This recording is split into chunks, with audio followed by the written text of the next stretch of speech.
Can one girl in a small town, an architect in a major city, and a suburban high school coach shape the future of the United States? Yes, they can. Because every 10 years, the census gives us that power. You can shape your future by responding to the 2020 census. Where do we need new roads to make our lives easier? Where will new school programs help our children thrive? Where could a new health clinic benefit neighborhoods? The 2020 census will inform these decisions and shape how billions of dollars will be distributed to communities like yours each year. And in 2020, you can respond to the census online, by phone, or by mail. It's easy, safe, and important. Make sure you and everyone you know is counted. Now is the time for you to get involved. Your community needs you. Together, we can educate and excite, inspire and make sure every voice is heard. Together, we can shape our future.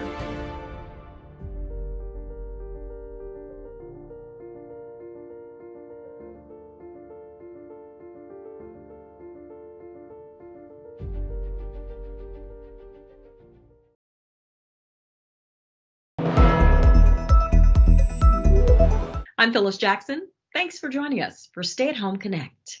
The American Red Cross has an urgent need for blood.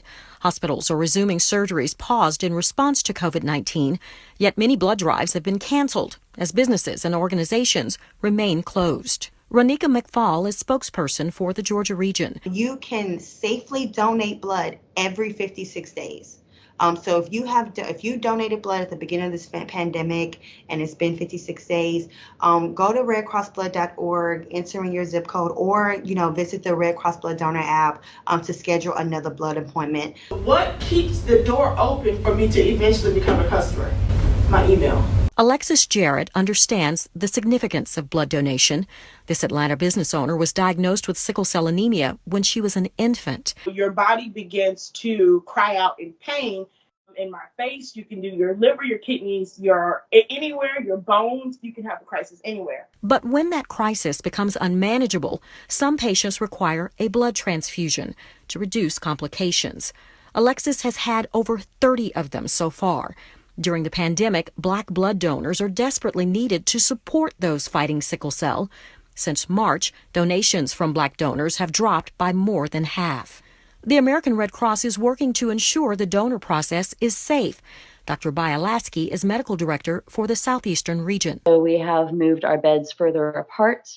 We have increased our sanitation processes in terms of wiping everything down after every donor. She also says donors are met at the entry for temperature checks. It can't be overexpressed what a gift of life it is, that you're really literally helping to save a life every time you give blood. Atlanta City Council member Michael Bond moderates Heartland Coca-Cola's Diversity and Inclusion Forum.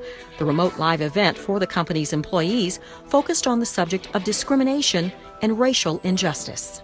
Well, that's a wrap for Stay at Home Connect. Have a great night.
Everyone, we are ready to get started.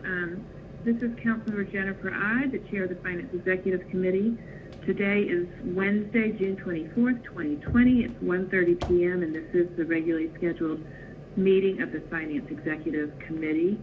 I am going to ask our analysts to please, I'm going to call the meeting to order and ask our analysts to do a roll call of who's here so we can make sure that we have quorum. Yes. Councilmember Madeline Mosley Archibald. Here. Councilmember Andre Dickens. Here. Councilmember J.P. Mazakite. Here. Councilmember Joyce M. Shepard. Councilmember Howard Shook. Aye. Councilmember Matt Westmoreland. Here. Madam Chair, we do have a quorum of members on the line. All right, thank you. Then I will call the meeting to order. Our next item is to adopt our agenda. There are a few amendments to make to our agenda. First is I would like to allow our presentation on our Georgia General Assembly update to go after we approve the minutes so that we can allow that team to move on with their day and this last week over at the Georgia General Assembly. So I'd like to make that change. And then there are, I believe, 2 walk-ins that we should have received. These are, Ms. KEMPSON-WRIGHT, do you have the numbers for the 2 walk-ins, not the aviation one, but the other? Madam Chair, we have not received the ELMS numbers yet, but there are 2 first reads that we will read in at the end of the meeting. Okay, so there are 2 first reads having to do with emergency contracts. It's my understanding that the walk-in legislation that was requested earlier with regard to airport contracting and that we discussed at the transportation meeting this morning will not be being brought as a walk-in and discussed at FEC today. So that's a little bit confusing on that front. So Ms. KEMPSON-WRIGHT, it was the 2 first read walk-ins. We're going to move the General Assembly update up after the adoption of the minutes. Was there anything else we needed to do on the order of our business today? Agenda? No, that would be all. Okay. So I am going to make a motion to make those changes to the agenda. Shook seconds. Thank you. Can we do a voice vote on this, or do we need to do an electronic vote? We will prepare an electronic vote for you. 1 second, please.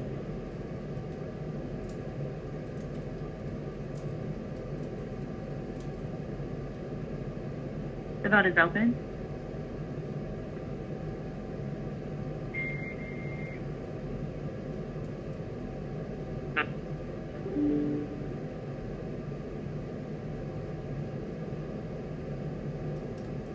Will everyone please vote?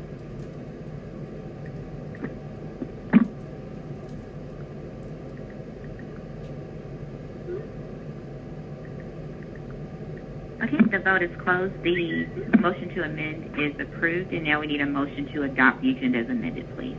Okay, was that 6 yeses, 0 noes? Yes, ma'am, it's 6 yes, 0 no. Okay, so I'll make a motion to adopt the agenda as amended. Shook seconds.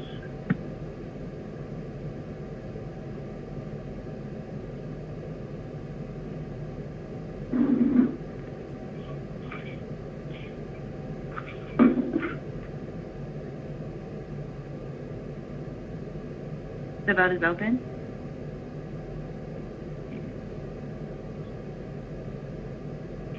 All right. It looks like, is the vote closed? Yes, ma'am, it is closed. Okay, so 6 yeses, 0 noes. The agenda has been adopted as amended. We'll move on and approve our minutes. Do I have a second? Shook second. All right, the vote is now open.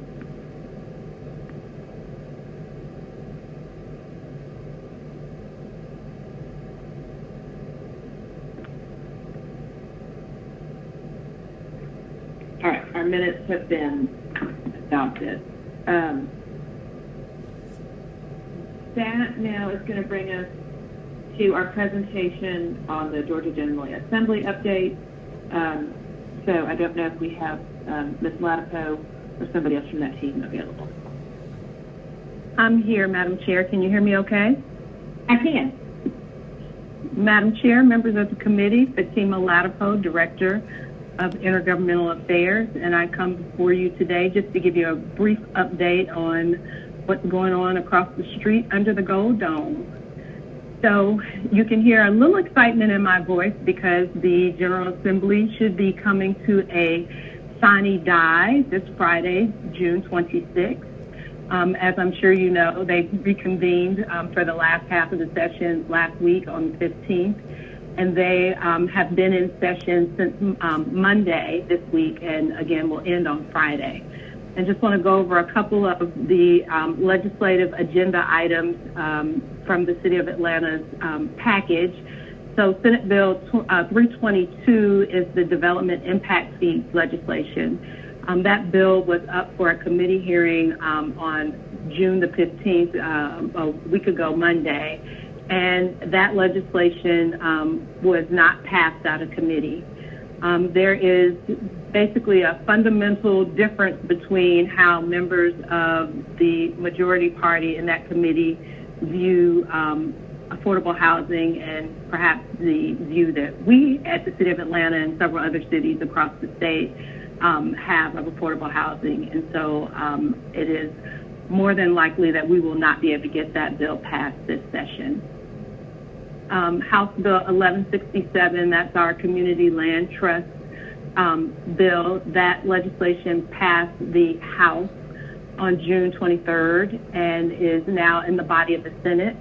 The Senate delegation has collected the required signatures as of today to get that bill on the committee agenda, and that bill should pass the Senate either tomorrow or Friday. And then on to other legislation of interest. The legislature is in the process of finalizing the 2021 budget. It is being negotiated by the conferees from the House and Senate and should be in its final version on both the House and Senate floor in the next day or so.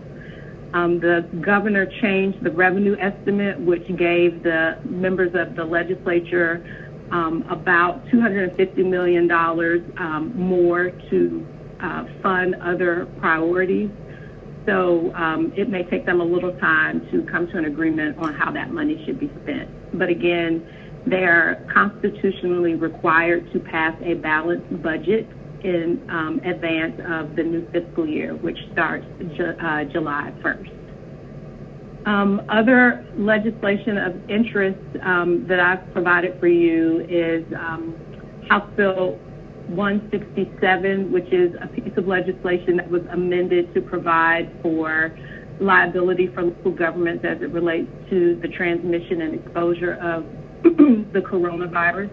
And that legislation passed the Senate yesterday.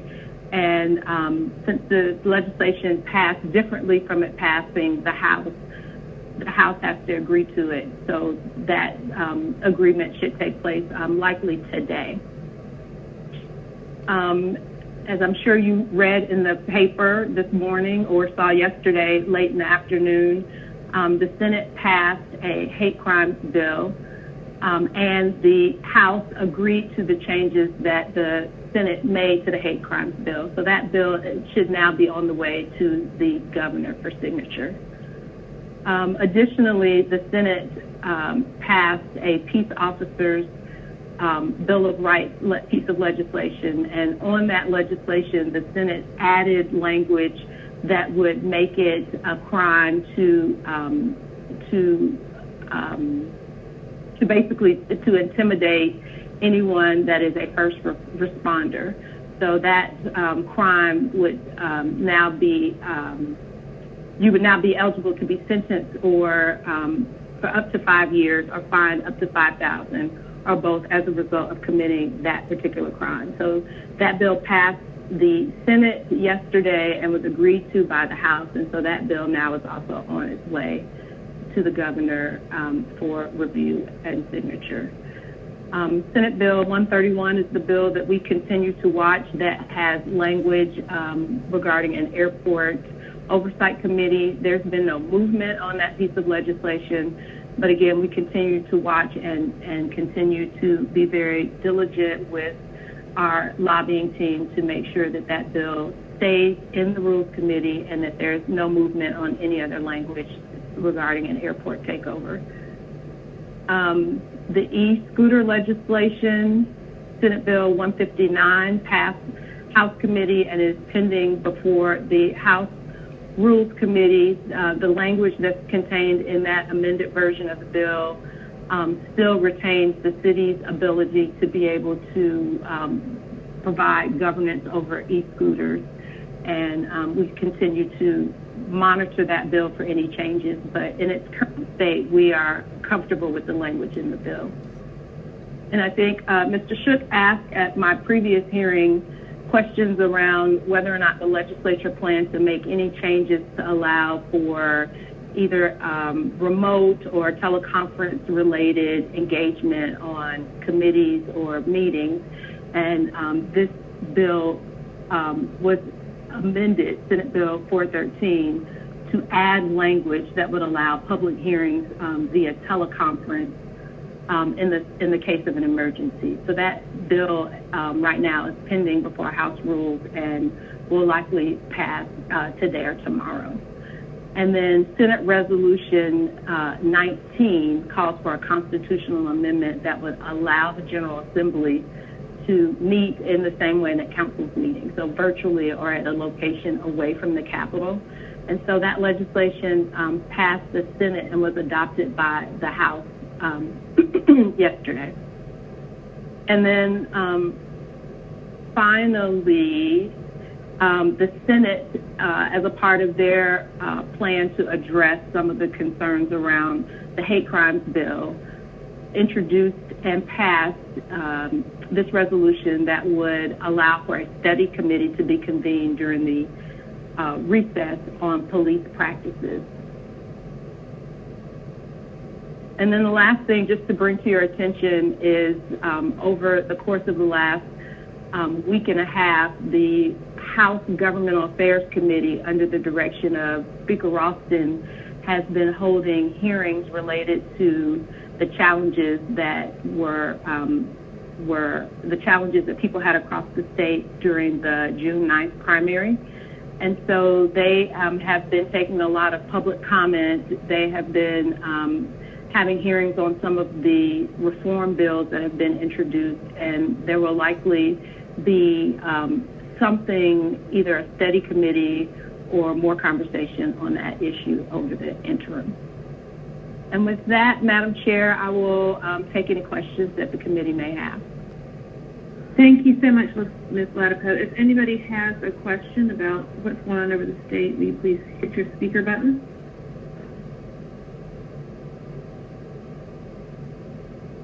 All right, I don't see anybody on the speaker button. Anybody who is having technology problems but would like to speak or ask a question, just speak up.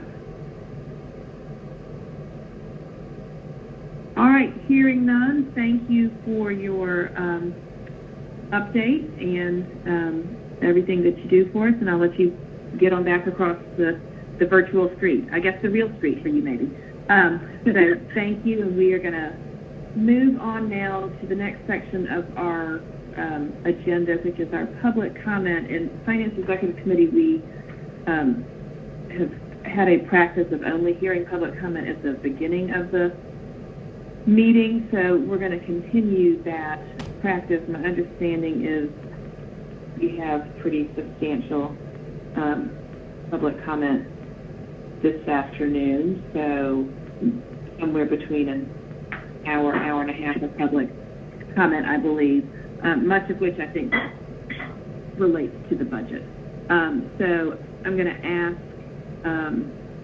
that our analysts provide the information about how public comment has been handled for this remote meeting, and after that we'll roll into listening to remarks by the public. Madam Chair, Shook with a question. Yes, Mr. Shook. Were these calls screened in terms of confirming that they apply to matters before this committee? My understanding is that most of them relate to the budget, which does fall within FEC. It's not necessarily anything that, they're not necessarily items on the agenda, but that hasn't been my practice to screen them to only items that are actively on the agenda. Well, I'll just note that we have passed the budget. Thank you. Yeah. All right, Ms. Kempson-WRIGHT or Mr. Pace? Yes. This Finance Executive Committee is being conducted remotely as advertised and is in accordance with the official code of Georgia 5014-1. The meeting will be conducted in conformance with Robert's Rules of Orders and the Rules of Council as authorized by the City Code.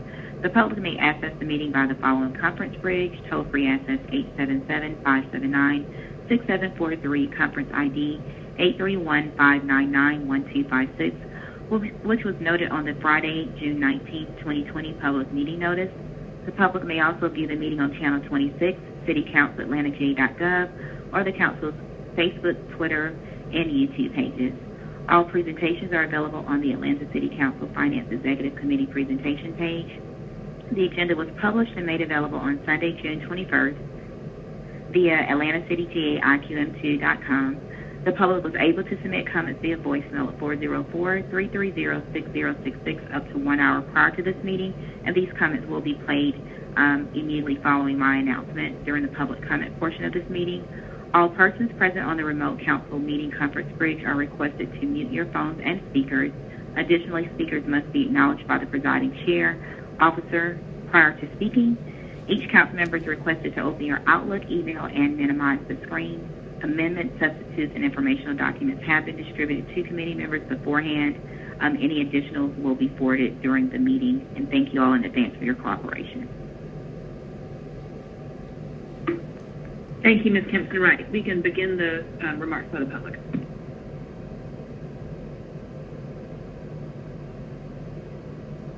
Good afternoon, Atlanta City Council. My name is Kyle Torok. I live in District 12 in the beautiful neighborhood of Sylvan Hills, or as we call it, Sylvan Thrills.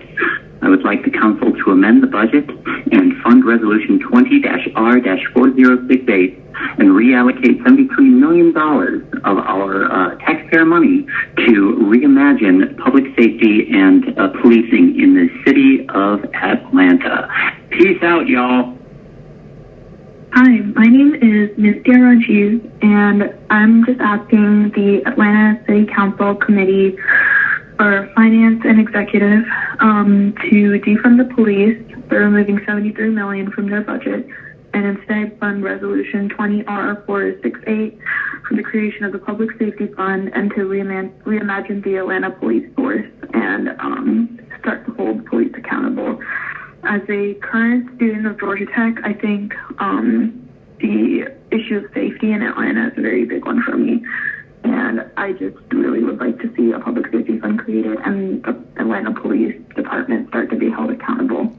I hope you do the right thing. Thank you.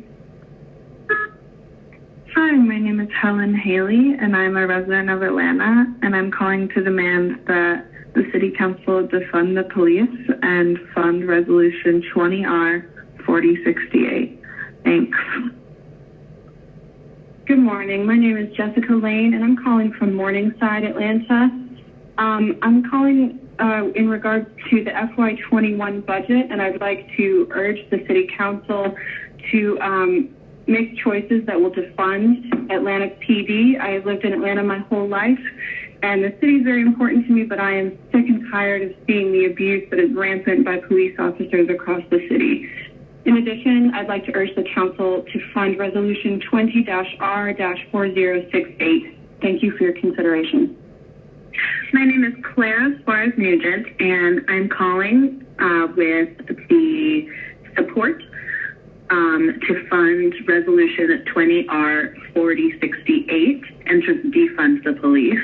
It's very important for the future of Atlanta that we no longer provide public funds to a system that has continuously betrayed its own citizens. It's very important that we look towards a way that is new, that has not been done before, and in order to do that, we must remove funds from the police so that we are no longer giving them the power of our finances and the illusion that citizens support them, which we do not.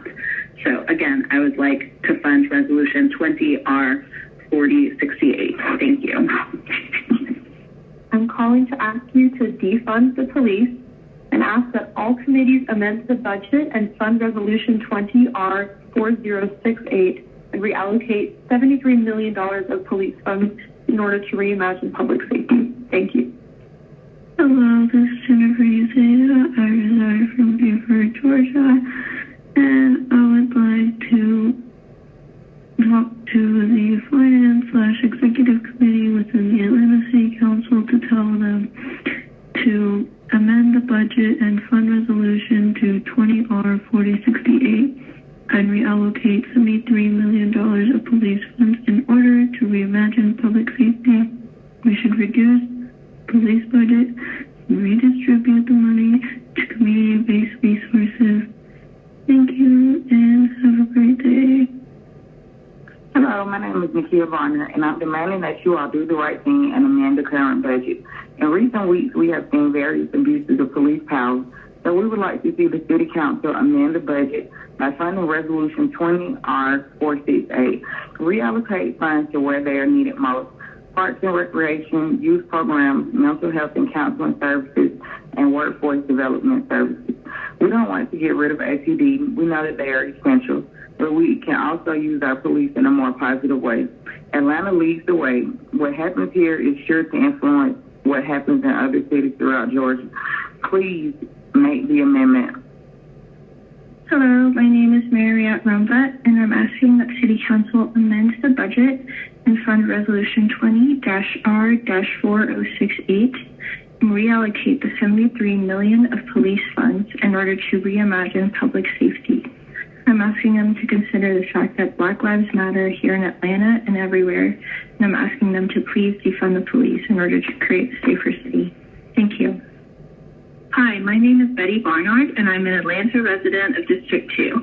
I'm calling on the Finance Executive Committee to amend the budget and fund Resolution 20R4068 and reallocate $73 million of police funds in order to reimagine public safety in Atlanta. Thank you.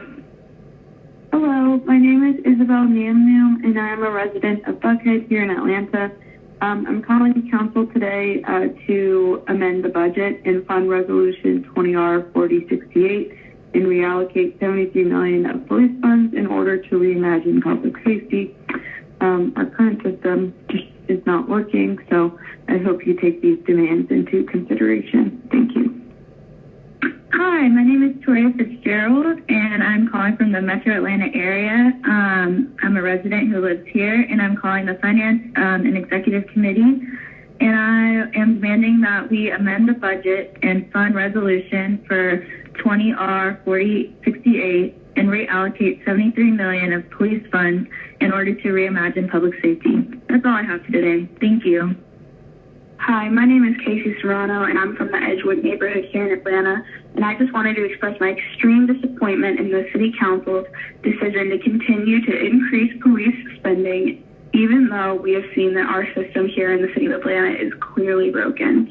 The murder of Rayshard Brooks is one in a long line of tragedies that occur that we need to begin to seriously address, and the answer is not to throw more money at a broken system. It is to begin to reevaluate the role of the police in our neighborhoods and begin to start divesting from them and refunding programs that have had funding cut that truly make our community safer. These programs include healthcare, education spending, access to food, access to affordable housing, and all sorts of other social services. Thank you. Hello, my name is Shalise Smith, and I'm calling for the Finance and Executive Committee within Atlanta City Council.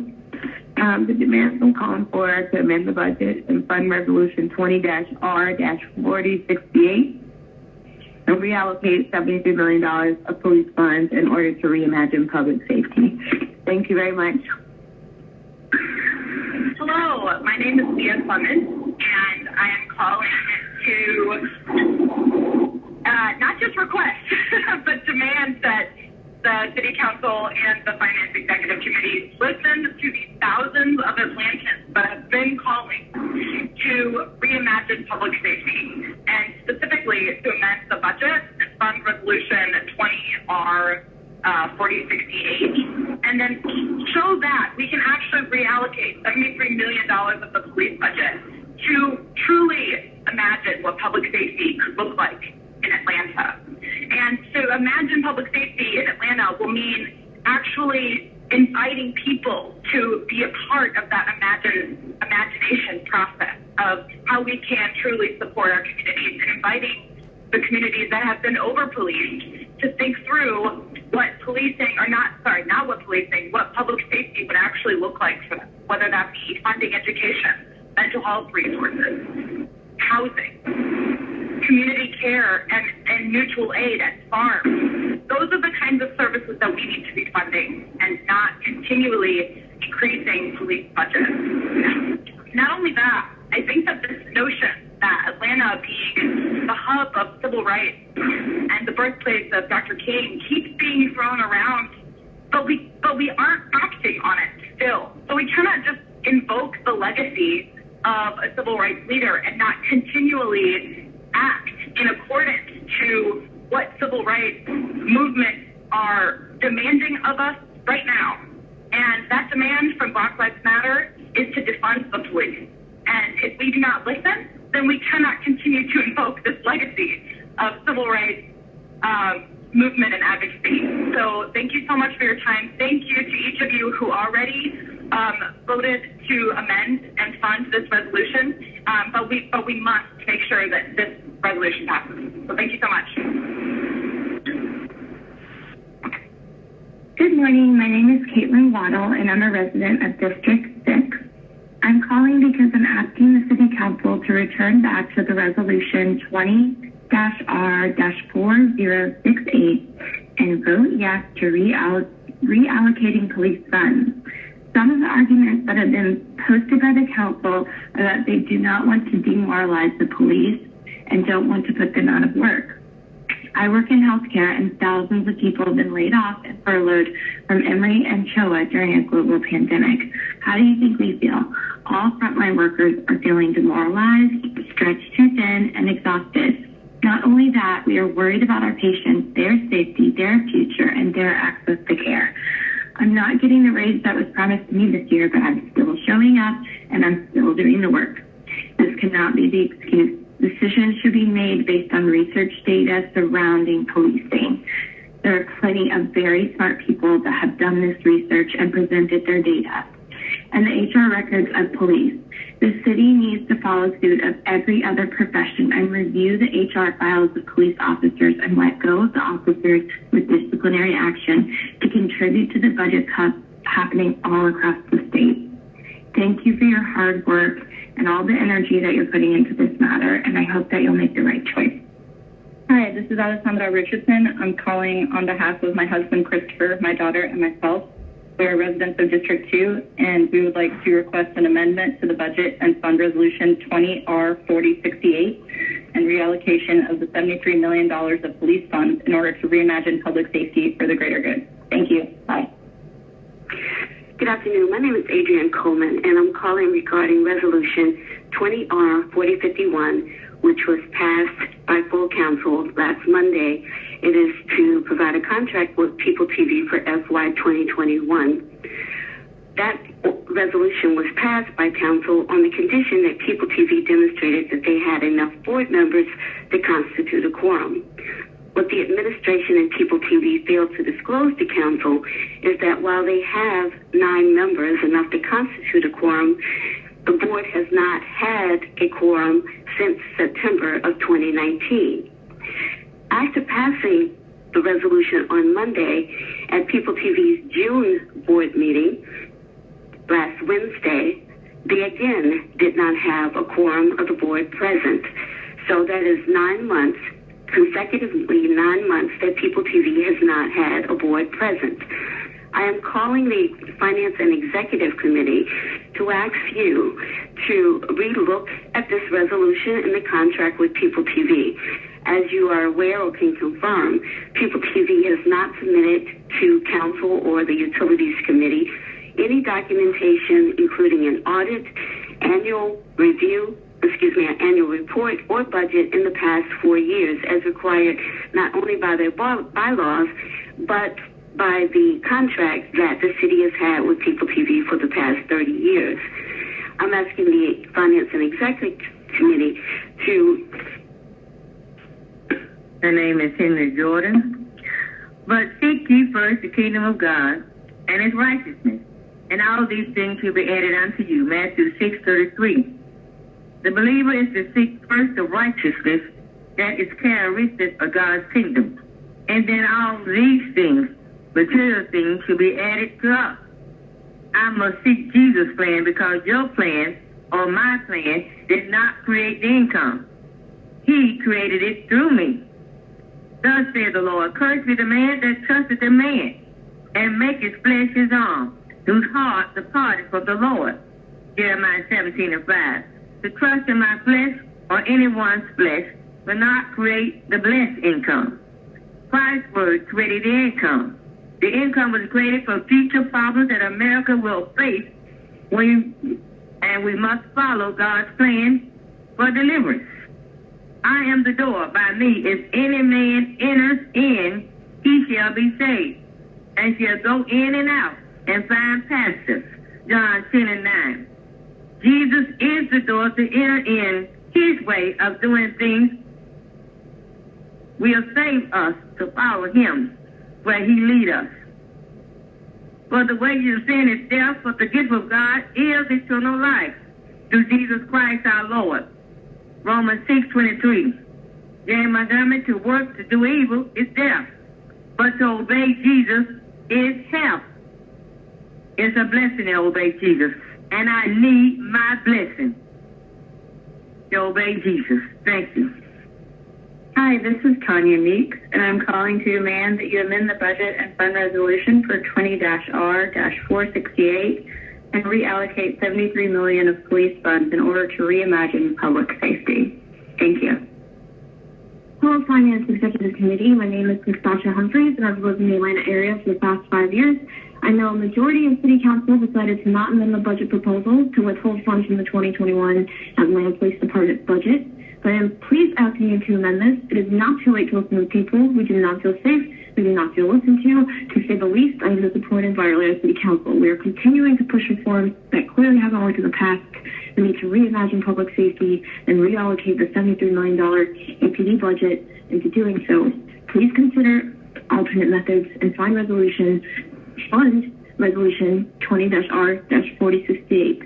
You guys are taking away funding from social services, health, and education systems in Atlanta, and this is completely unacceptable, especially during a pandemic. Hey, this is Sabo, and I'm just really frustrated that y'all are not listening to the people's comments to defund the police. And so I demand that you reallocate the $73 million police funds to fund the resolution 20-R-4068 and give these funds to programs that will actually keep the people safe and that are nonviolent and that are working to help the communities. And instead of killing the people from the communities and using violent means that are harming Black communities.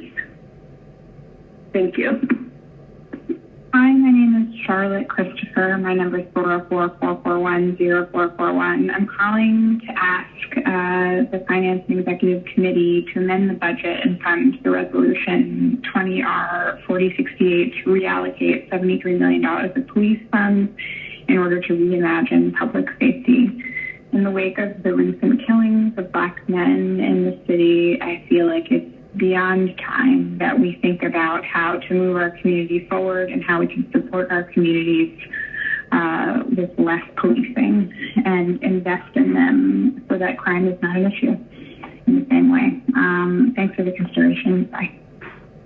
My name is Christopher Molina Roman. I am calling the Finance and Executive Committee within the Atlanta City Council, and I would demand that they amend the budget and fund resolution, which is 20/4068, and reallocate $73 million of police funds in order to reimagine public safety.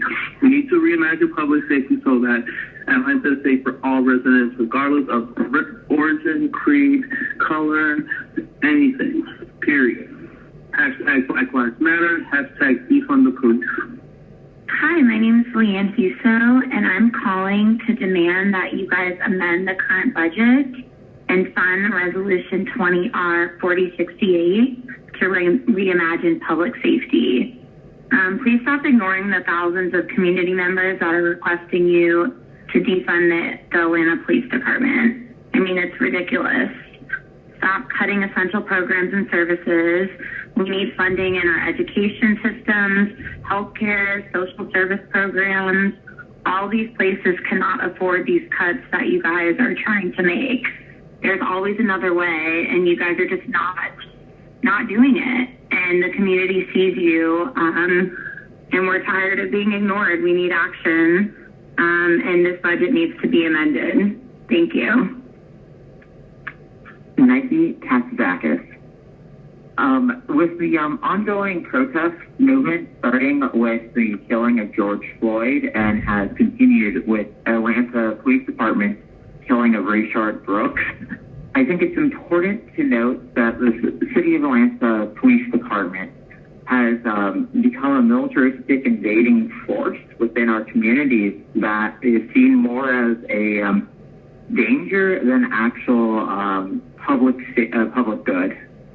Part of this has largely been their disproportionate share of the City of Atlanta budget for a long time, and this allowing them to obtain military equipment and train as if they are part of a military unit, which has created a mentality of militaristic us versus them.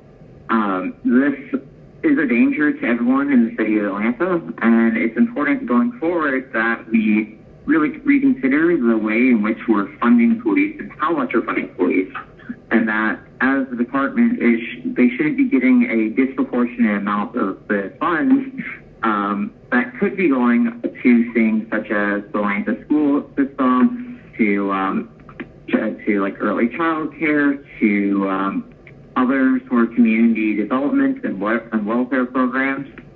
And I think it's very important that Atlanta as a very progressive city amongst the southern cities, is really pushing the forefront of what we value, and that we're putting our money where our mouth is when we're planning our budget. I would like the Atlanta City Council to really consider going forward and on the current budget to look at significantly defunding the Atlanta Police Department, and instead using those funds to create a mental health task force and drug accountability and other such task force. Thank you. Have a nice day. Hello, this is Blake Kennedy. I both live and work in the city of Atlanta. I'm calling to demand that we amend the budget and fund Resolution 20R-4068 so we reallocate $73 million of police funds in order to reimagine public safety. I believe this because I believe in Atlanta where we fund our communities better than we fund our cops. Thank you. This Kira Hutchison. I live in DeKalb County. I was just calling to tell you to reallocate the $73 million that are going to the police when you amend the budget. Thank you. My name is Omega Hanel, and I'm calling to request that you amend the budget to fund Resolution 20-R-4068 and reallocate the $73 million of police funds. Thank you. Bye. Hello, this is Adelie Taylor from District 6, and I'm asking that we amend the budget and fund Resolution 20-R-4068 to reallocate some of the money that we currently have $73 million going to police funds. And people have been out here for 24 days now asking that we defund the police and invest in our communities.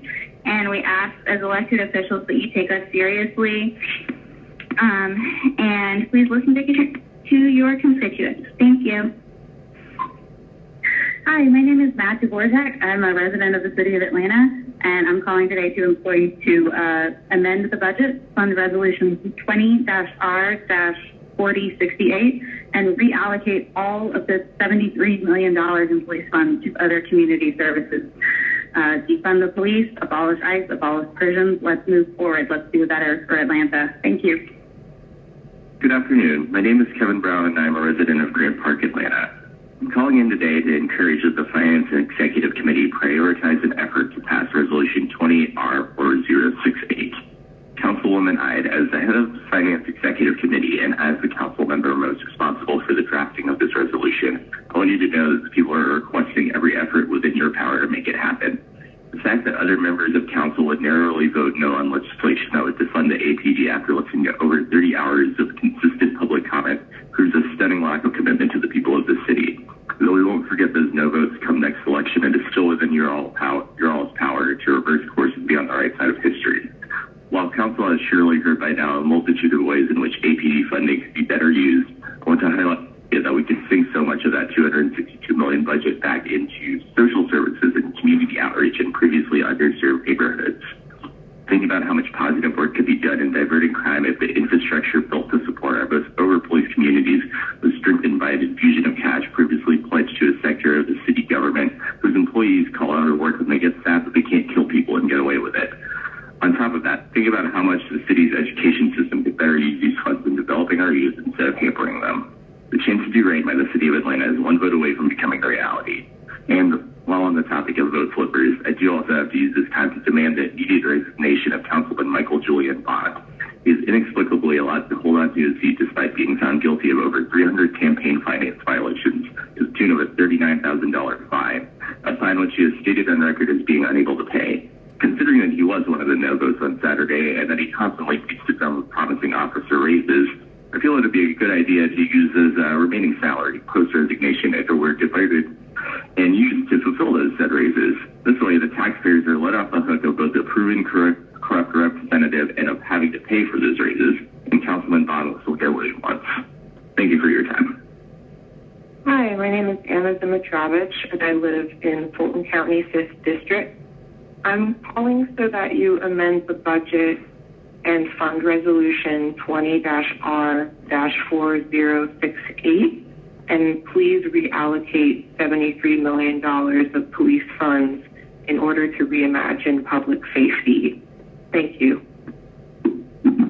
Hi, my name is Alma Bates, and I wanted to call and say that y'all should amend the budget and fund Resolution 20-R-4068 and reallocate $73 million of police funds in order to reimagine public safety. As it is right now, this is disgusting display of police brutality against your citizens, and you're clearly not listening to the constituents. I urge you guys to change that today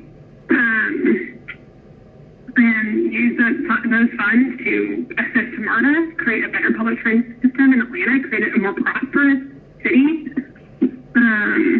healthcare, education, things that actually make us look good instead of like a bunch of dumb things. Thanks. Bye. This is Rachel Rosenstein. As part of the Finance and Executive Committee for the Atlanta City Council, we're demanding that you amend the budget and fund Resolution 20-R-4068 and reallocate $73 million of police funds in order to reimagine public safety. Thank you. Hello, my name is Elizabeth Johnson. I'm a resident of Atlanta, Georgia, and I'm calling to demand that you vote to defund the police and fund Resolution 20R4068. Thank you. Bye. Hi, my name is Betty Barnard, and I'm an Atlanta resident of District 2. I'm calling on the Finance Executive Committee to amend the budget and fund Resolution 20R4068 and reallocate $73 million of police funds in order to reimagine public safety in Atlanta. Thank you. Hello, my name is Mariette Rumvat, and I'm asking that City Council amend the budget and fund Resolution 20-R-4068 and reallocate the $73 million of police funds in order to reimagine public safety.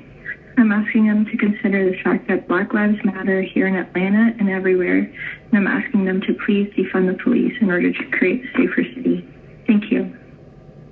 Hello, my name is Nikia Varner, and I'm demanding that you all do the right thing and amend the current budget.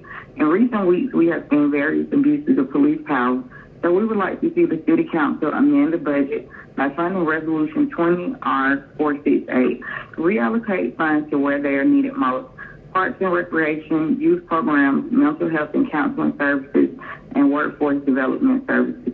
We don't want to get rid of APD. We know that they are essential, but we can also use our police in a more positive way. Atlanta leads the way. What happens here is sure to influence what happens in other cities throughout Georgia. Please make the amendment. Hello, this is Jennifer Uzeda. I reside from Beaufort, Georgia, and I would like to talk to the Finance/Executive Committee within the Atlanta City Council to tell them to amend the budget and fund Resolution to 20R4068 and reallocate $73 million of police funds in order to reimagine public safety. We should reduce police budget and redistribute the money to community-based resources. Thank you and have a great day.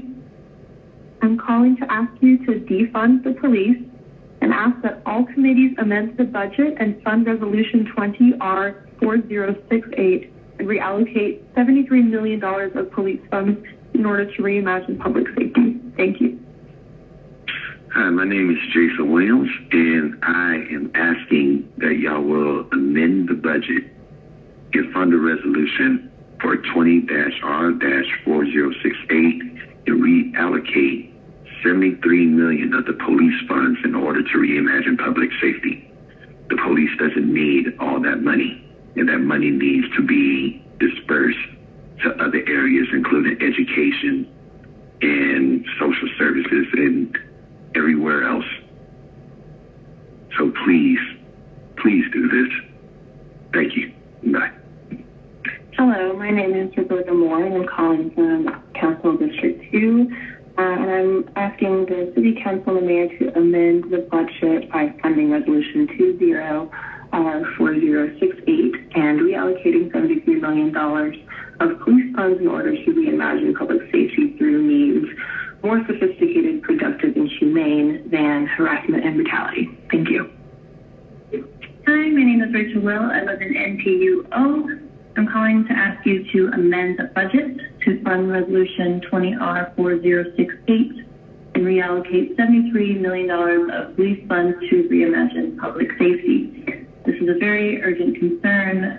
It's a time where we need imagination and creativity to create a public safety system that serves Atlanta's residents rather than only serves or really only protects wealthy white residents, not something that is, police are improperly trained to do most of the work that they're expected to do. We need, social workers and caseworkers and medical professionals and to tend to most of the things that police officers who are trained in a force first method. It's not an appropriate training for most of the work that they're expected to do, and that puts Black and brown lives at risk every single day.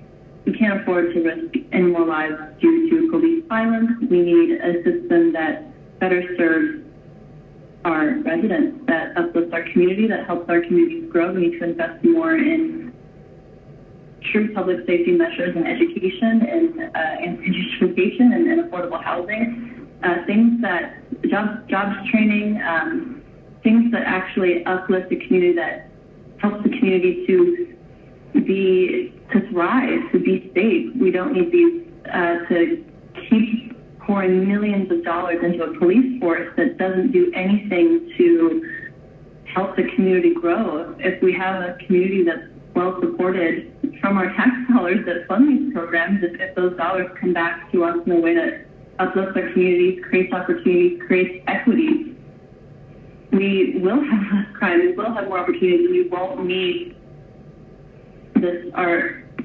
outdated policing system. We've never needed it, and now that we have this future ahead of us to reimagine public safety, I think it's a huge disgrace to our community to not take advantage of that. So please consider that to amend the budget and to reallocate those police funds into services that will actually benefit our community. Thank you. Hi, my name is Asad Abbas. I'm a resident of Home Park in Atlanta. I'm calling to demand that City Council defund the Atlanta Police Department and the Atlanta City Detention Center, fully decarcerating the Atlanta City Detention Center, and reallocating those funds to reimagining public safety in a non-violent, non-lethal way, that doesn't involve weapons and instead involves compassion and serving the community directly to meet our material needs. Thank you. Bye. Hi, my name is Priya Rajiv, and as a current Georgia Tech student, there's a couple of things that I'd like to see Atlanta City Council do to create the best environment for the city. First up, I'd really like to see Atlanta City Council amend the budget and fund Resolution 20R4068 in order to create the Public Safety Fund and take steps towards holding Atlanta police accountable. We really do need to see change within the police department, and I think that this bill, or 20R4068, will be a step in the right direction. In addition, I'd love to see a reallocation of $73 million of police funds in order to reimagine public safety. Please don't water down 20R4068 or change it. That's what we need. Thank you. Hello, my name is Alexis Ziller, and I am calling the Finance/Executive Committee within the Atlanta City Council. I am demanding that the budget and fund resolution 20R4068 is amended and that $73 million of police funds is reallocated in order to reimagine public safety. This money should be going into the community to fund things such as education, social services, healthcare, mental health. It's important, and I don't think there's any other way we're going to bring actual change to guarantee the safety of all, unless this is done. Hi, my name is Hannah Heller, and I would like for you guys to amend the budget and the funding resolution 20R4068, which reallocates $73 million of police funds in order to reimagine public safety. Thank you so much. Make good choices. Bye. Jonathan Williams, Reynoldstown. Defund the police. Please amend the proposed budget and help fund resolution 20R4068. Help to reallocate funds away from the police and its community services to help reimagine public safety. Hello, my name is Allison Watson, and I live in Reynoldstown. I'm calling the Finance Executive Committee within the Atlanta City Council to ask that you amend the budget and fund resolution 20R4068. Please reallocate $73 million of the Atlanta Police Funds in order to properly reimagine our public safety. Thank you. Hello, my name is Elizabeth Meininger, and I live in the Cabbagetown district. I demand that you actually listen to your constituents and pay attention to what we keep saying, because we'll continue saying it until you listen to us. You need to stop having meetings immediately and amend the budget and fund resolution 20R4068 and reallocate $73 million of police funds, which really honestly isn't that much, to reimagine public safety, and do it immediately. Hi, my name is Elizabeth Duncan-Watt. I'm a resident of Adair Park in NPUV, District 12. I'm calling to leave a comment for the Finance Executive Committee. I'm asking you as the City Council to please amend the budget and fund Resolution 20R4068, reallocate $33 million of police funds in order to reimagine public safety. I know you guys can do the right thing. There's a lot more we can be doing with $73 million in funds. Let's reimagine public policing. Let's invest in communities. I know that many of you, including my councilman SHEPERD, believe that we don't know what we're doing. The people don't really know what we're talking about, and that it's an oversimplification of obviously a systemic issue that goes beyond police, that goes beyond police systems. But many of us understand that, maybe not with the great nuance of local city politics that you do. But we're asking you to please think differently, to start with maybe really looking at where we're putting money as a city. What is that saying about what we really care about, what really matters to us, and what does Atlanta stand for? I moved down here from New York, and I was proud to come to a city with such an incredible heritage, history of civil rights and social justice. And we have an opportunity to just do things differently, to just try and create a different system that is more equitable and community-based policing solutions. Just stop funding the police. Hundreds of millions of dollars should not be going to police functions. That should be going to education, should be going to mental health reform, so all these other pieces of the budget that I know you all are trying to cut. Not all of you, but please, dear Lord, please pass this, fund this resolution, reallocate the $73 million of police funds, and really, truly reimagine public safety. Thank you to the council members who have been really listening to the people. Bond in particular, Brown, you've been awesome. Thank you. Keep up the fight. And the rest of you, please listen. Thank you. My name is Ashley Hunter, and I'm a Black resident of the city of Atlanta who is deeply disappointed in the outcome of the police budget vote that recently took place. All of you who voted no against the ordinance to hold funds for the police budget are aiding in the continued over-policing, abuse, and murder of Black lives in the city of Atlanta. Crime was down 2% for 2019 and is currently down 17% for 2020. All of you need to re-examine the fact that you have lived privileged lives that do not require you to commit crimes to provide for yourselves or your families. We need to be allocating funds to address things like poverty in our city that leads many people to commit these crimes that Councilmember Overstreet thinks requires more policing. This is the same council member complaining about the water boys being aggressive instead of finding ways to help them in their entrepreneurial endeavors. Black people have been systematically oppressed and unable to close the wealth gap between their white counterparts for 400 years. All of you need to be focusing on why this city that is supposedly so great has one of the largest wealth gaps in the country, and most of the impoverished have brown skin. It is time to get real with why the police department was created in this country. How dare you all continue to support a policing system created to bring violence and oppression to brown communities? Policing was not created to serve and protect the masses. It was created to control Black and brown bodies.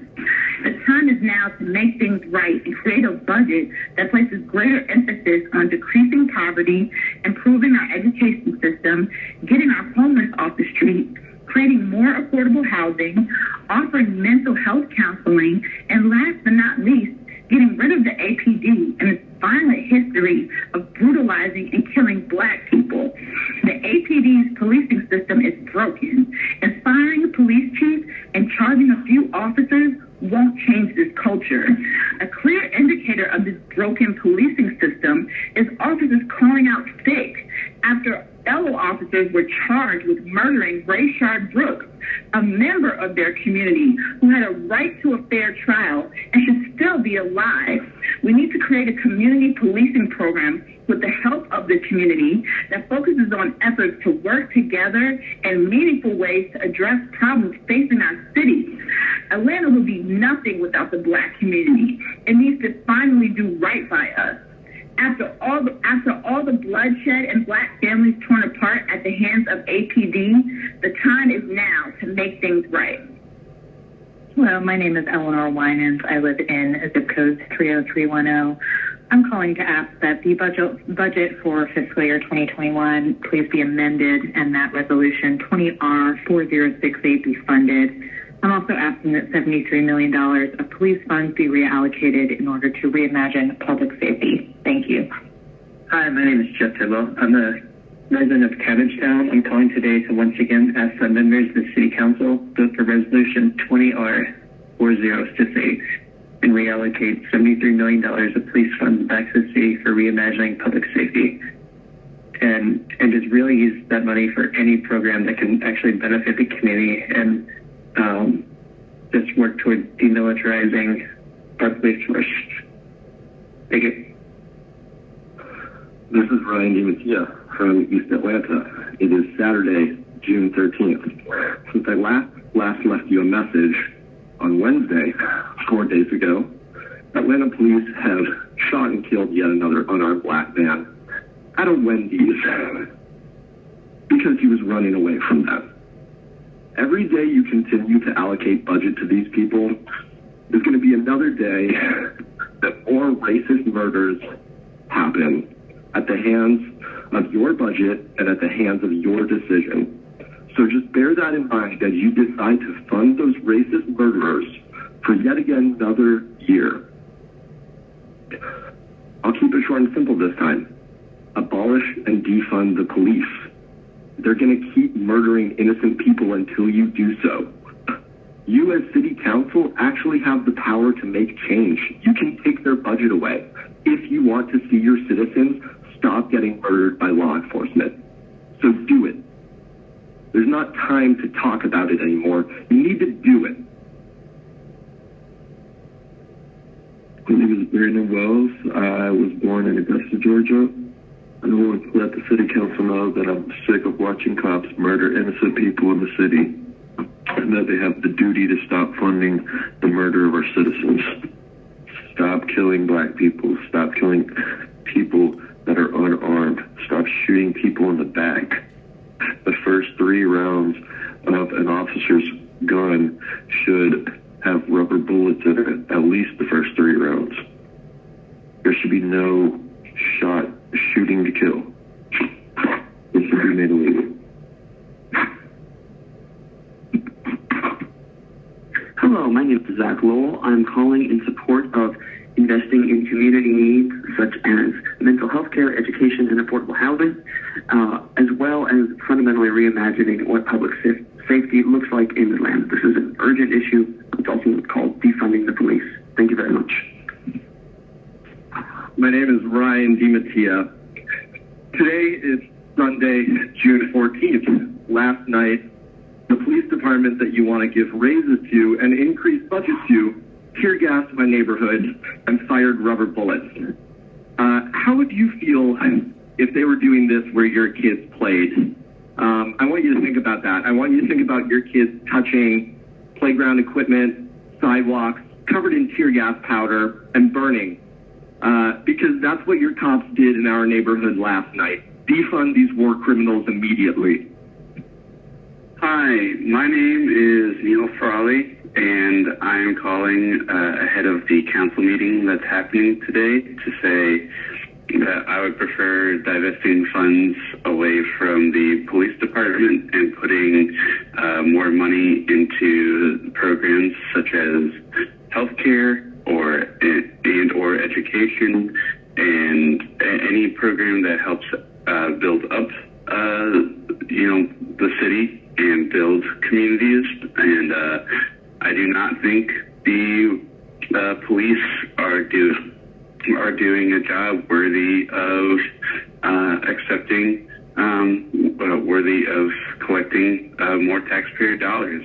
They need to do a better job. They need to, if they want to get the funding that they believe that they are entitled to, because they shouldn't be. So yes, this is me calling to say that I would like to see more money go towards education and healthcare and any other program that helps build up the city. Thank you. My name is Zach Lowell. I'm calling in full support of fundamentally restructuring the police department, and especially putting money into programs that help the community, that work towards de-escalation, and that work towards positive, beneficial community development and education. The recent killings are absolutely unacceptable and call for a dramatic rethink and a dramatic restructuring of how we do policing in this city. Hello, my name is Kevin Cairns. I am a resident in the city of Atlanta. I have lived here since 2012, and I'm a member of Georgia Detention Watch. I am involved with the community radio station WRFG Atlanta, and I am supportive of a lot of community measures to get rid of the Atlanta Police Department. So I'm calling today to call on the Atlanta City Council to defund the Atlanta Police Department and reallocate the resources, to defund and demolish the city jail, reallocating those resources, and to get justice for the people who have been killed by Atlanta police officers. Those people include Alexei Christian, DeAndre Phillips, Daravius Rogers, Jimmy Atchison, Oscar Kane Jr., and even dating back to Katherine Johnston, who was killed by Atlanta police. I'm calling on the Atlanta City Council to immediately reduce funding for the Atlanta Police Department by at least 50% and commit to a 5-year process to abolish the Atlanta City Police. We don't need police that continue to kill people. The death of Rayshard Brooks is another example of the racist violence that the police in our city have committed against black people, against poor people, against people of color, and I'm calling on the city of Atlanta to do something about it. Defund APD, abolish the police, get rid of the city jail, and let's build a new Atlanta with community wellness, with treatment centers, with mental health resources. Let's do this. We can do it. And I'm calling on you to take action now. Thank you. Bye. Hello, this is Tiffany Thomas. I work in the city of Atlanta, and I would like to suggest for the public budget that the increase in police budget is not go towards the police and it's used in our communities, and then eventually working towards defunding the police and distributing our funds through our communities to help with public safety and support of our citizens. Thank you. Hello, my name is Tess Malone, and I am a constituent of Virginia Highlands in Atlanta, Georgia, zip code 30306.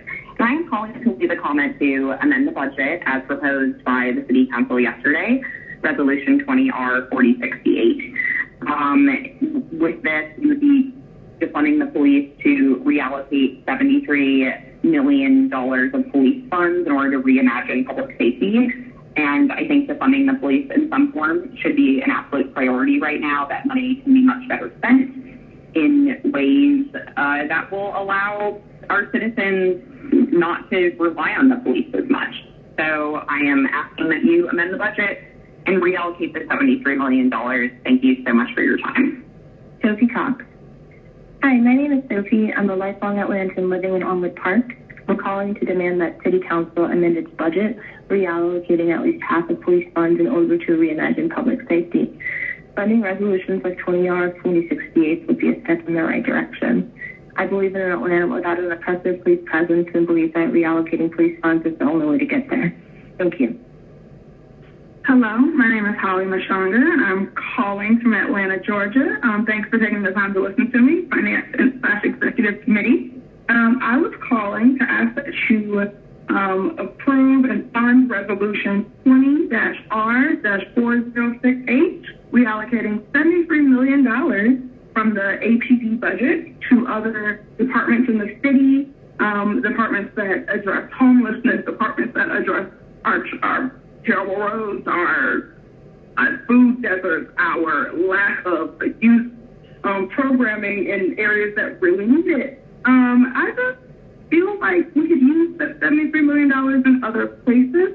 I think it is tone deaf and not in the best interest, I believe, of our city to not reallocate that $73 million to different departments that could really help us to decrease our police presence in the first place, because as we know, and as you should know, that more police will not equal less crime. Thank you so much for your time. I look forward to seeing this resolution funded. Hello, my name is Kira Hines, and I am calling you, the Finance and Executive Committee of Atlanta, to urge and insist and demand that you fund and pass the resolution 20R4068 to begin to defund and dismantle the Atlanta Police Department. You are hearing 16 hours a day of public comments about why this is so important to us, but you're still not willing to actually listen and take action. This bill is a step in the right direction. This resolution, I'm sorry. And you have a responsibility to us, to the constituents that you supposedly stand for, to actually act on that responsibility. So please pass this this resolution. It's only a meager step in the direction of where we need to go. The Atlanta Police Department is a violent and oppressive system that needs to be defunded instantly, and, for alternatives of community, mental health programs and better affordable housing and more sustainable infrastructure actions that can make our city actually freaking incredible. Sorry, pardon me. I just know there's a lot of potential in Atlanta. And what you're doing in not passing this resolution is blocking that potential, and it's oppressing your people further. So maybe take action. Actually, you must, because that's what we want, that's what we demand, and we won't stop demanding until we see the change that we need. Thank you for your time. Hi, my name is Julia Oliver, and I am a resident of Kirkwood. I urge you to please listen to your city. Please listen and take to heart the hours of voicemail from last week of people, every single one of them, urging you to begin the necessary steps towards divesting critical funding from the police department. I ask that you instead reallocate funds to our schools, affordable housing, transportation, healthcare, and other community resources. This is what our communities are asking for, and this is what they deserve. Atlanta is looking to you to keep your word and keep our city on the right side of history. And if you don't listen to the city and the residents now, you will listen to them next year in the polls when they vote you out. Please don't let us down. It's time to defund the police. It's beyond time. And we really just need to put money back into our communities. Thank you for your time. Hello, my name is Karen Achita, and I live in Metro Atlanta. I'm calling on the Atlanta City Council members to fund Resolution 20-R-4068 in order to take immediate action to start reimagining the Atlanta Police Department and the future of policing in our city. Reallocate the $73 million of police funds in order to reimagine our safety. This is what our community needs and deserves. The mission of the APD is to protect and serve. I do not feel they are effectively keeping all Atlanta citizens safe nor protected. Police officers need to be held accountable for their actions, and policies need to be revisited to create and make sure we hold our first responders responsible. The APD budget needs to be held so that you, the City Council, can undertake the very important work of auditing the budget and determining where we might be able to reallocate money into wraparound services like education, mental health services, drug rehabilitation, human services, housing, so on and so forth.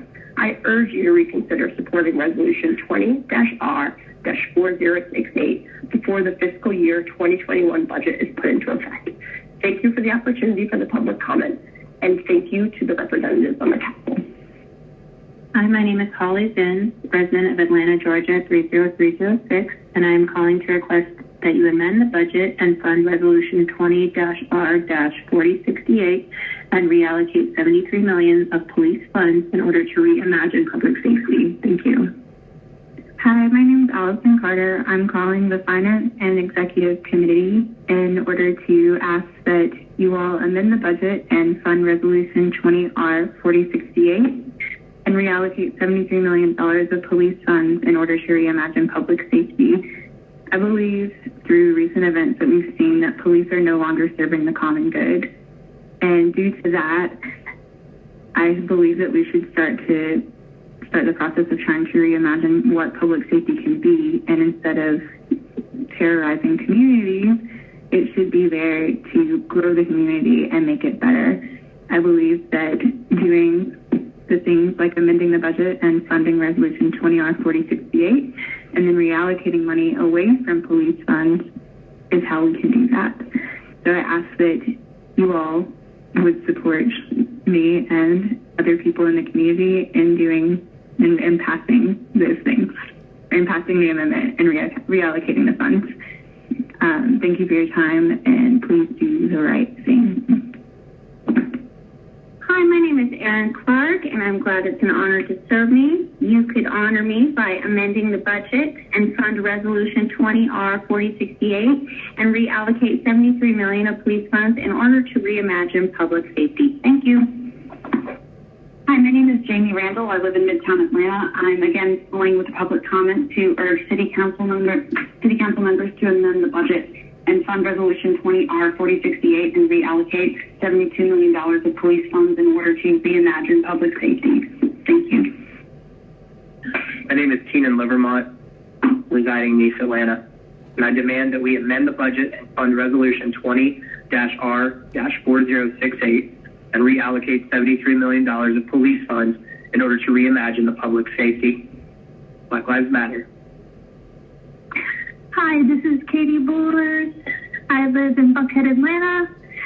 I really would like to see you amend the budget and fund the Resolution 20-R-4068 and reallocate $73 million of police funds in order to reimagine public safety.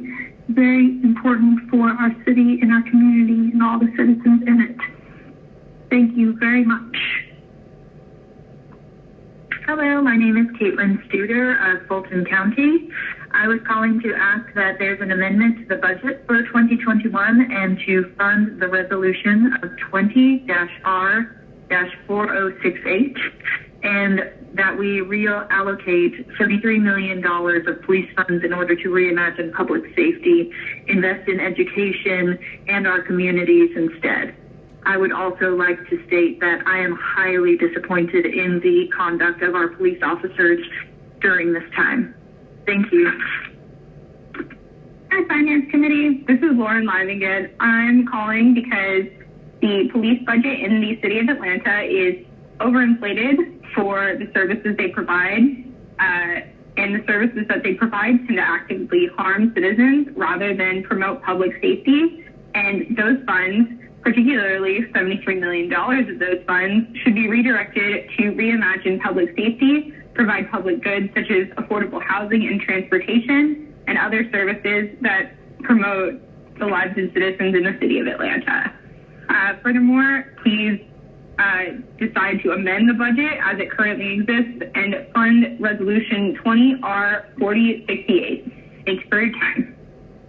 Hi, my name is Lina Vargas, and I live in Grand Park, and I'm calling to request that the budget be amended and that you fund Resolution 20-R-4068 and that the police funds be reallocated in order to rethink how public safety works in Atlanta.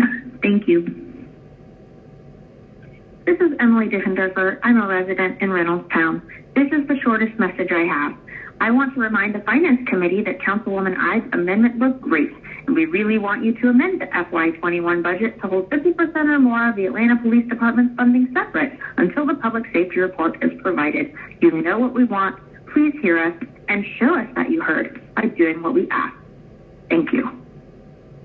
Hi there, my name is Ariel Duncan. I live in East Atlanta Village. Thank you for your service to the city. I know that it's not easy, and you're probably doing a lot of listening right now. I want to thank you for creating Resolution 20-R-4068, but I also want to ask you to fund it and to reallocate the $73 million of police funds, because it is time that we reimagine public safety in Atlanta. No one is safe until everyone is safe, and the police are not on our side. I do not feel the police are here to protect me or the people that I love. They are a gang that is there to protect each other, to cover each other's butts when they get in trouble, and that is not what I want to spend $73 million on. I want to spend a penny on it. I pay taxes here, and, I'm grateful for the chance to get to share this opinion, and I'm asking you today to set aside whatever it was that you thought that you were doing that was more critical than this, and to amend the budget and to fund Resolution 20-R-4068, and to let you know that there is no work that is more important than changing the way that policing happens in Atlanta. And the only message that I will believe, that the only way I'll know that you hear this is if you take this action. I don't want to hear empty words like from Mayor Bottoms. I'm sorry, but words are words, actions are actions. Put your money where your mouth is and defund the police. Thank you. Hello, my name is Lauren Coleman. I'm an Atlanta resident. I'm calling for the Finance and Executive Committee within the Atlanta City Council to demand that we amend the budget and fund the resolution that was recently considered to reallocate $73 million of police funds in order to reimagine public safety. I truly believe that this is the path towards an even better Atlanta. There's so many better uses for that $73 million that could be used to enrich our communities. Thank you very much. Have a great day. Hi, this is Molly McRedmond. I'm a resident of District 5, and I'm calling to demand that the Atlanta City Council amend the budget and fund Resolution 20-R-4068 and reallocate $73 million of police funds in order to reimagine public safety. Black Lives Matter. Thank you for your time. Hello, my name is Jennifer Zupan. I am from the Fulton County Fulton County District. I am calling the Finance and Executive Committee within the Atlanta City Council on behalf to amend the budget and fund Resolution 20-R-4068 and to relocate the $73 million of police funds in order to reimagine public safety, like in the case of Richard Brooks. And there are more delicate ways that nonviolent crimes or nonviolent calls that are coming in be handled in a more compassionate manner, and maybe some of this money can go into that and into mental health. That would be super appreciated as a citizen of this wonderful, amazing city. Thank you so much for considering my request, and have a great day. Hello, my name is Zach Lowell. I'm calling in support of investing in community needs such as mental health care, education, and affordable housing, as well as fundamentally reimagining what public safety looks like in Atlanta. This is an urgent issue. It's also called defunding the police. Thank you very much. My name is Alex Franco, and I'm a resident of Atlanta, Georgia, and I am calling to demand that the City Council amend the budget and fund Resolution 20-R-4068, and that they reallocate $73 million of police funds in order to reimagine public safety. That money could be far better served helping in education, healthcare, and other community initiatives. We do not deserve nor need to continue to give millions of dollars to a polluted department whose officers murder and harass the citizens of the city. We must move towards defunding and abolishing the police, and that starts today with the City Council. You must do the right thing. You must do what is right for Atlanta. Danielle Purvis. I am an Atlanta City resident in 30309, and I'm urging the Finance and Executive Committee within Atlanta City Council to amend the budget and fund Resolution 20R4068 and to reallocate $73 million of police funds in order to reimagine public safety. I am a firm believer that every resident in Atlanta, everybody who visits, everyone deserves a chance to be safe and well, and that we can redesign a city in a way that it's designed for its residents and for the well-being of every single person living here, visiting. And I really urge you to make the right decision. Thank you. Hello, my name is Sierra Castano. I am a resident and taxpayer in West End. I just wanted to urge the council to pass Resolution 20-4068, reallocating $73 million of police funds to reimagine public safety. Our communities do not feel safe with police presence, and we are eager to find ways that make folks in the community feel listened to, and to know that when they have an emergency or a crisis, that folks are going to come that are looking out in their best interests. Thank you so much for your time. Hi, my name is Amelia Conrad. I live in Atlanta's District 2. I'm calling today to ask that you amend the city budget and fund Resolution 20R4068 and reallocate $73 million of police funds in order to reimagine public safety. Thank you and have a good day.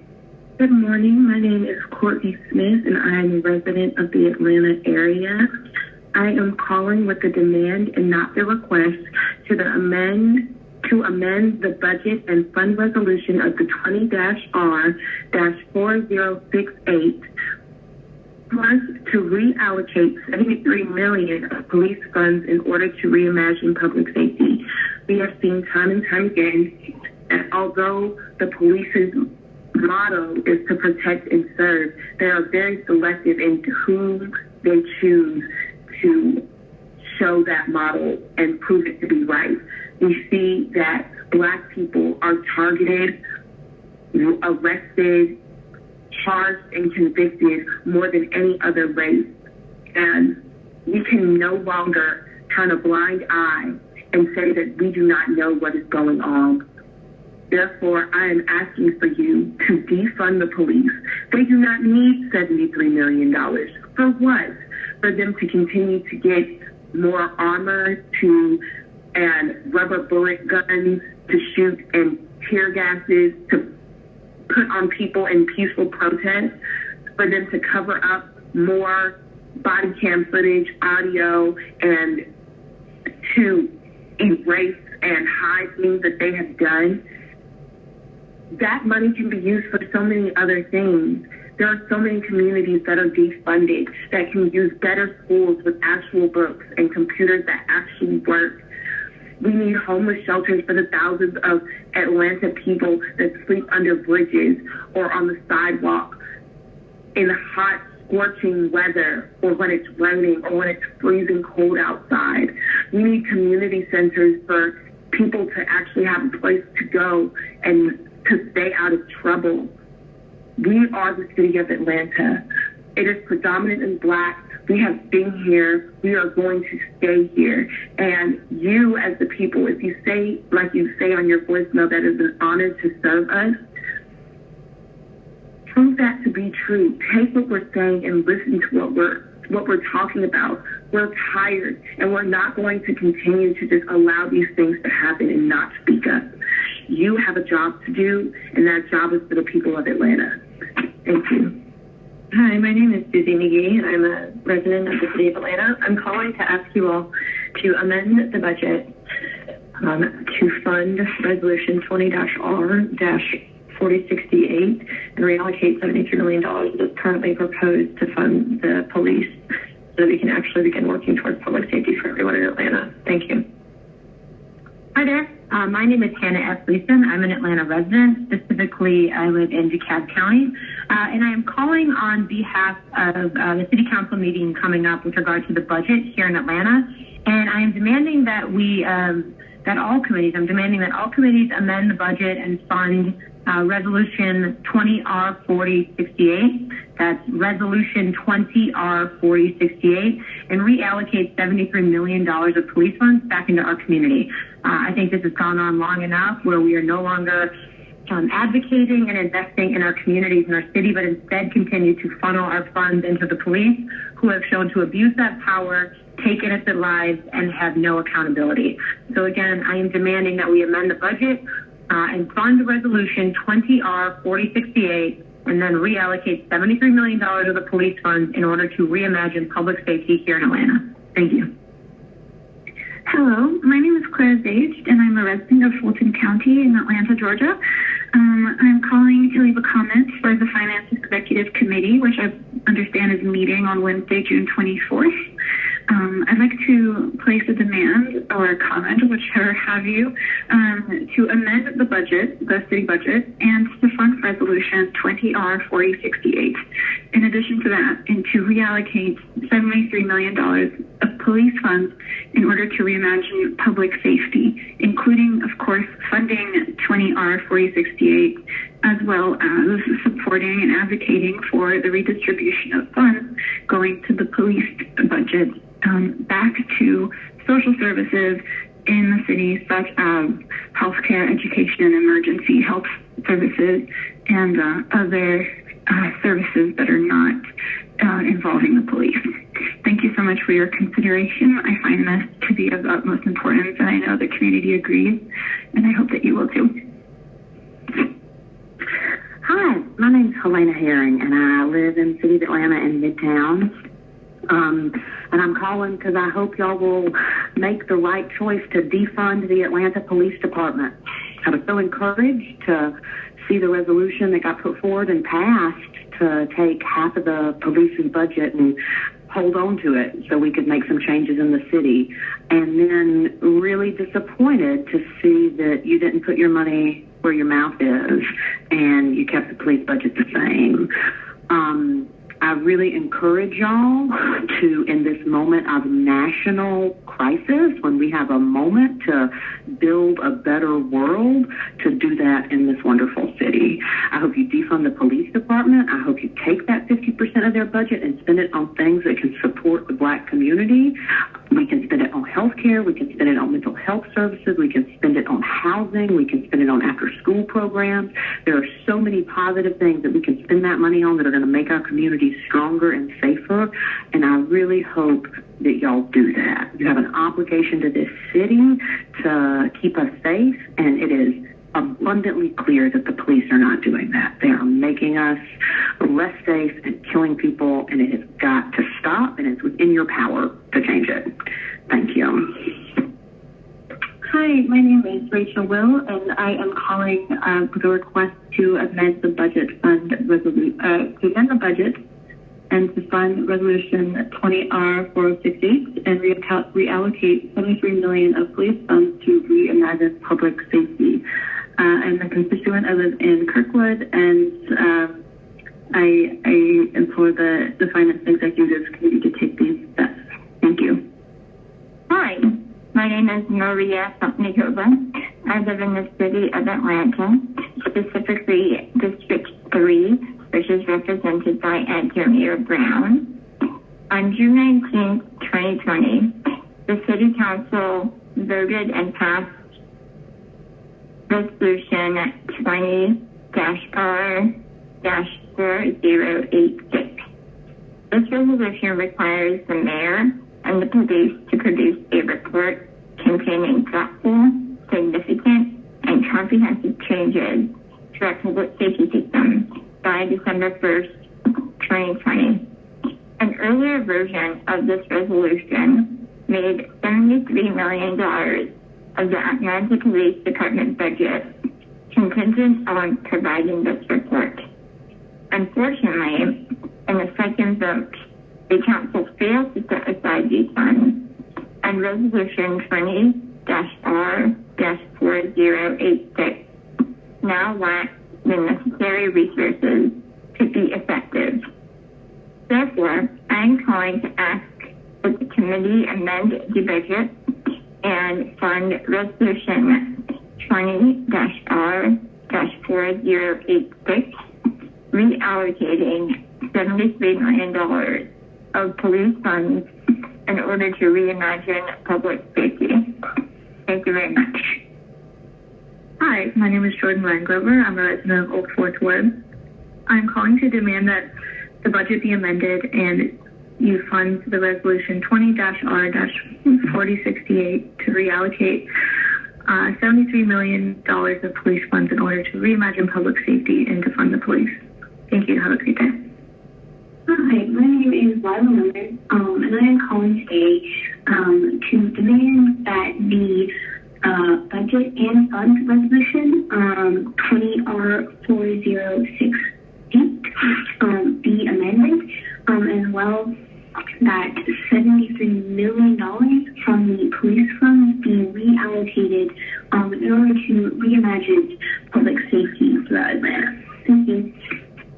Hi, my name is Ari Zawara. I live in Atlanta, zip code 30315, and I'm concerned about the city budget. I support the defunding and ultimately the abolition of the police and demand that you amend the budget and pass Fund Resolution 20-R-4068 and reallocate the $73 million of police funds in order to reimagine public safety and invest them in offices such as the public defender, community education programs, schools, and other community resources. Thank you for your time. Hello, my name is Shannon Duffy. I'm a resident of Fulton County's 5th District, and I'm calling to demand that the budget is amended and that Fund Resolution 20R-4068 is passed, and for the reallocation of $73 million of funds meant for the police to be directed into actual organizations and new ideas and methods that will reimagine public safety and create an Atlanta where people aren't in fear of their lives when they call for assistance or when people call the police on them, but rather they're supported and given resources and access to care that's actually needed and productive and helpful in those instances, instead of access to people who are sent out just to use force and to brutalize them. I think that right now the council has kind of an opportunity to listen to its residents and to show its residents that you are listening to what people are saying and what people are demanding. And what we're demanding is that we stop giving money to organizations that cause terror and use excessive force and murder people in the street, and instead create a system where people can actually be supported and helped with mental health care, with proper emergency response and de-escalation, instead of just force and trying to hike up arrests. Thank you. Hi, my name is Alex Thibodeau. I was born and raised in the Metro Atlanta area. I'm calling today to ask that you all please make it a priority to amend the city budget and fund the Resolution 20R-4068 immediately. Business cannot go on as usual until these steps are taken. The council has heard from hundreds of us, and it is the responsibility of the city officials representing us to listen, learn, and enact the policies that we know we need. Atlanta has the opportunity to be a leader not only in the Southeast, but in the country and world. For once, let's be on the right side of history by reallocating some of our police funding for more effective, sustainable, and equitable public safety measures. Another world is possible, and we need your voice in this, so please put the pressure on. Thank you for your time and service. Hi, this is Ashley Jonas. I am calling to make sure we amend the budget and fund Resolution 20R-4068 to reallocate the $73 million of police funds so that we can reimagine public safety and transportation. This department can get the funds that it deserves so we can really change our society. Thank you so much for the debate. Hi, good afternoon. My name is Rachel Commander, and I'm a resident of Reynoldstown. I'm calling to voice concern over the fact that over the weekend you voted down the amendment to withhold $73 million of the APD budget and reimagine public safety. So many people have spoken out demanding the reallocation of those funds, so I'm just echoing that sentiment once again and asking that you please listen to what people are saying and amend the budget. Thank you. Hello, my name is Samantha. I'm calling to request an amendment of the budget and fund resolution 20-R-4068 to reallocate $73 million of police funds in order to reimagine public safety in a way that benefits the community we're supposed to be protecting. I am calling to echo the many people who have called to leave this comment, and please, please, please hope that you hear our voices. Thank you. Hello, my name is Daniela Marquez. I'm an Atlanta resident for the last 5 years, currently in District 5. I'm calling again to continuously ask all of you on the City Council, especially the Finance and Executive Committee, to please amend the budget as has been requested for over a week now, and Fund Resolution 20-R-4068. That will hopefully also reallocate the $73 million of police funds in order to reimagine public safety. As we have been continuously asking in countless of other calls by other residents of Atlanta, this money needs to go elsewhere. I don't think it's fair that the police will continuously get a pass and an increase into their salary when they're not performing their job. And as the Finance and Executive Committee, you all need to really reevaluate what you are doing to assist the city in critical services that are needed, including education, affordable housing, health, transportation, and immigration. So as I've said, please make sure that you reallocate the $73 million of police funds as discussed in the last City Council meeting and amend the budget as required. Thank you. Hi there, this is Emily Bunker. I'm from Midtown Atlanta. I'm calling to voice my concerns about our police budget and how much money we are funded into this part of our city. I believe that we should amend the budget and fund Resolution 20-R-4068 to reallocate $73 million of police funds in order to reimagine public safety and create better opportunities for the members of our community. I hope that you will take this message to heart and take many of the other messages I'm sure you are receiving and do the right thing. Thank you very much for your time.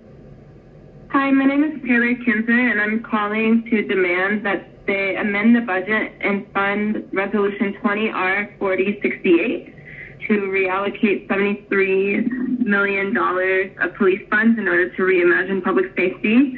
And I would like to see those funds going into transportation, education, community welfare, and anything but the police, basically. My name is Keenan Jones. I'm a member of a citizen of District 5, and I'm asking, demanding to amend the budget and fund Resolution 20-R-4068 to reallocate the $73 million in police funds to reimagine what public safety looks like. You have the opportunity to be on the right side of history. The scope of work that is handled by the police far outweighs the training that they have, and they are not available, they are not able to attend to the needs of these citizens, and these funds need to be reallocated into community services that tend to the needs of them. We need more community programs, not more police. We're looking at this is only but a starting measure for you guys to fund this resolution 20-R-4068 into eventually abolishing the police and really looking at reimagining what public safety looks like for the city of Atlanta, really looking like what communities of care actually look like in interdependency and at us looking for care for one another, and that does not come with armed police officers. Goodbye. Hi, my name is Carissa Tabakoi, and I'm asking that you amend Resolution 20-R-4068 to reallocate $73 million of police funds in order to reimagine public safety. I think that it's really important to listen to the community when they say that they're struggling. I think that reallocating police funds will create a better atmosphere in our city and will allow people to feel like their voice matters and that their lives matter.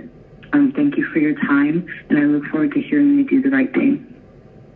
Hello, my name is Dr. Adora Poon, and I'm calling because I wanted to urge Atlanta City Council members to fund Resolution 20R4068.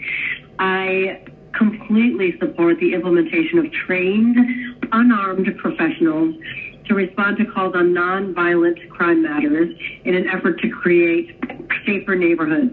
I'm also calling for immediate stopgaps, such as those contained in 8 Can't Wait and other successful initiatives throughout the country and world. Police officers need to be held accountable for their actions, and policies need to be revisited or created to ensure first responders are not unjustly protected by the law. It's so very extremely important to dismantle oppressive systems that fuel the root causes of crime. And these include lack of access to stable, affordable housing, high quality public education, and economic opportunity.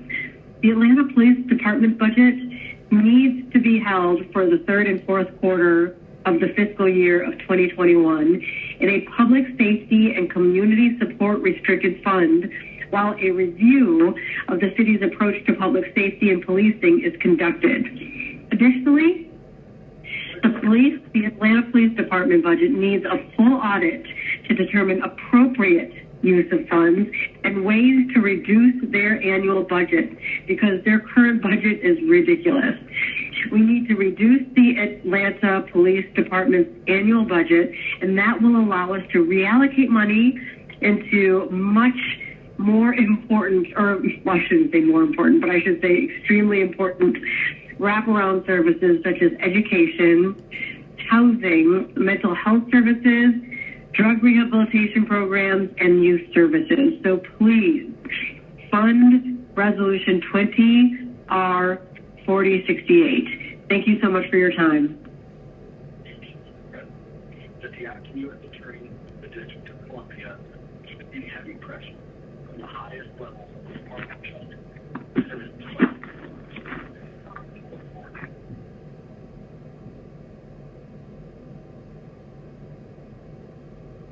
Is that the close of public comment? Yes, that is the last public comment we received. Okay, let me give everybody 1 minute to get back to their agendas, get back and make sure that they're logged in.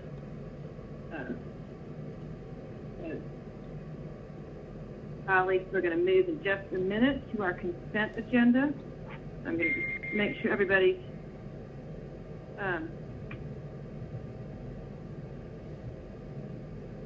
at their seat and able to pull that up if you were just listening on the phone and weren't in front of your computer. So,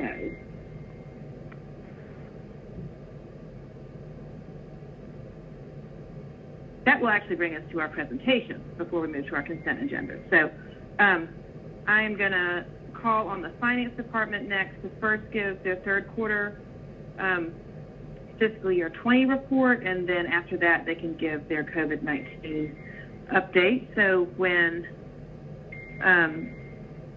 Finance is ready, and I believe that I think the council's all ready to go. We are ready for Finance to give their two reports. Thanks, Madam Chair. Can you hear me? I can hear you. Okay, thank you. Good afternoon, committee members. Today we would like to present the third quarter financial results and projections for FY20. This presentation is generally done a month earlier for this quarter, but in light of the impact of COVID-19, we wanted to push it back to include actual expenses and revenues for the months of April and May in our fourth quarter projections. We feel that this will provide a more precise projection for the year-end results. Deputy CFO Tina Wilson will begin the presentation. Ms. Wilson?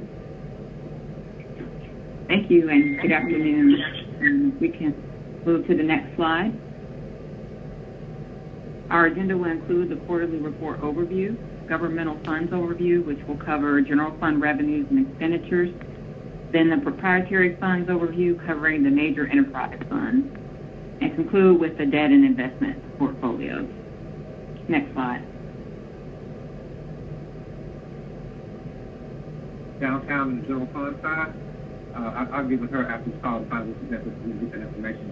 And last but not least, every profession has its quirks, and I promise you all, I'd rather talk to lawyers any day than talk to accountants. Yeah, it was an experience. We should be on slide number 4. Is there somebody who should be on mute? It's sounding like Ms. Wilson's giving the report, so if everybody else can be on mute, that would be great. Thank you. We should be on slide 4. The third quarter financial status report covers January through March 2020. It provides a summary analysis of budget to actual performance and forecasts projected revenue and expenditure activity with variance explanations. As Mr. Counsel noted, we've been able to include data from April and May in the projections since those months have closed. We will also note significant issues that impact year-end performance, so we have a number of COVID-related items to cover as well. Finally, we'll account for legislative items adopted and foreseen during this time. Next slide. And one more, which will be on slide number 6. As an overview, we compare this year's revenue and expenses over the same period last year. The third quarter 2019 shows year-to-date revenue of $589.7 million. Third quarter 2020 shows year-to-date revenue of $592.8 million, a slight uptick in revenue year over year. Third quarter 2019 shows year-to-date expenses of $501.9 million. Third quarter 2020 shows a slightly slower spend of $493.6 million. Ms. Daniel, our revenue chief, will next go into more detail on the revenues. Good afternoon. Can everyone hear me? Yes. Thank you. So I'll begin with on slide number 7 to give an overview of the revenue actual from a quarterly perspective, 2018, 19, and 20. On slide number 7, you'll see immediately that quarter 3 2020 is about $3 million over quarter 3 2019. Primarily, this difference is a function of increases in property taxes and sales taxes. And this is as of quarter 3 2020, which ended March 31st. And so from a sales tax perspective, we were still in a very healthy economy, and we were the beneficiaries of stockpiling that consumers did to prepare for the oncoming pandemic that was in the news at that time. And again, I will highlight, as Ms. Wilson noted, that quarter 3 last year versus this year was comparatively the same. Revenue collections versus expenses last year were about 85%, and this year they were about 83%, to give you an indication that we were on target as of the end of the quarter, March 31st. So as we move to the second slide, slide number 8. This slide gives you a general fund revenue budget projection. It gives actuals as of March 2020 and gives a total projected revenue for the rest of the fiscal year 20. As of quarter 3, the city had collected $592 million, which was 85.7% of the FY20 funded budget. By fiscal year end, the revenue is projected to decline by $22.4 million or 3.2%. And of course, most of this is primarily attributable to the pandemic, and there are significant major categories that will be impacted. As you'll notice on slide 8, the category variances in red highlights the most impacted by the pandemic, which are alcoholic beverages and by the drink, loss, which is sales tax, business licenses, hotel motels, fines and forfeitures, and so on. All of these are major category decreases are all COVID-19 related. Quarter 4 revenues, April through June, are projected to be $77 million to end FY20 at about $669 million.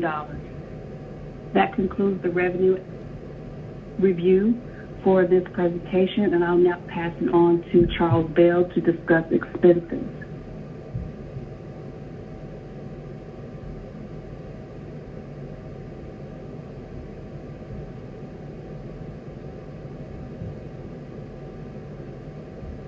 Hello, can everybody hear me? We can hear you. Okay, thank you. Again, this is Charles Bell, Budget Chief in the Office of Budget and Fiscal Policy and Finance. As we begin to look at slide number 9, we give you a look at FY 2019 and 18 in terms of a comparison, and of course, the third quarter throughout. We also have it listed by account group. First off is personnel expenses. And you'll see when you compare them to FY19, they're down $10.6 million. This is mostly attributable to efforts in better managing overtime and also funding reductions this year as it relates to our pension programs. Contract services have moderately increased $1.4 million over the previous year, and as a result of containment established during the development of FY20 budget. Our supplies are up $1.5 million and is largely attributed to growth in utility costs. And then, of course, we have capital outlays, which are down about $5.2 million, principally due to the accounting for expenses of body cameras for police. When we take a look at debt service, we'll see that we're down $2.9 million. This is really based on an account reclassification where debt payments were classified as other financing uses, and this type of classification was subsequently changed such that debt payments are now classified in the category of actual debt service. If we turn our attention to interfund and departmental charges, we'll see they're up $2.6 million, representing an increase in motor repair and more timely chargebacks. And then to close out, other financing uses has increased about $8 million, and this is due to COVID-19 legislation that provided emergency funding assistance to those affected by the COVID-19 pandemic. We turn our attention to slide number 10. Here we take a look at our expenses by department. The slide shows each department's current year's budget, actuals through March, and the percentage of the budget spent through 9 months. And then just to the right of the center line, you'll see where we show our estimate of expenses to be incurred over the last 3 months of the year. And as our Chief Financial Officer mentioned at the outset, we can give you a better look because we have the benefit of knowing what actually happened in April and May. So we then take that total, which would represent the 3-month projection, to the actuals of the first 9 months to generate a year-end forecast. We then fit that as a year-end forecast against the current year's budget to generate a year-end variance.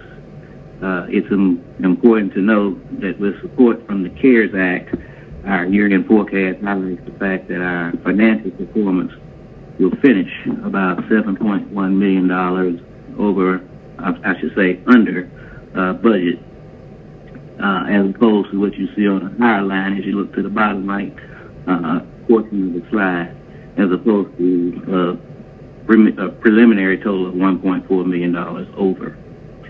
And we also show you here, as we look at it from a departmental standpoint, that we do have about 7 of our general fund departments expecting to finish the year in a budget overrun position. And you see them listed there, and it pretty much ranges from about $5.7 million down to $318,000 in terms of an overrun position. Some of the things that we took into consideration, we show them listed on the right side of the slide. Most notably, personnel adjustments, body camera maintenance, and COVID-19. Having said those, not going through each and every one of those, we can go on to slide 11. We'll talk a little bit more about it. What we have on slide 11, next slide, slide 11. Okay, what we have on slide 11 is a listing of the financial picture, but this time based on major category.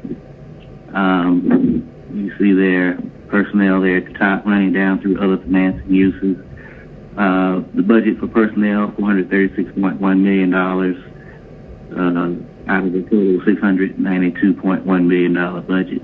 It represents in the neighborhood of 63 to 64%.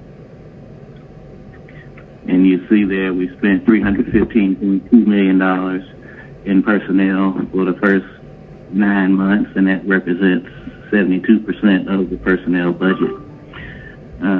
This portion of the presentation, I just want to take a step back and let you know that it's pretty much dominated by 2 account categories: personnel budget and the purchase contract services budget. In the purchase contract services budget, it shows about $101.8 million, and that's approximately 15% of the total budget.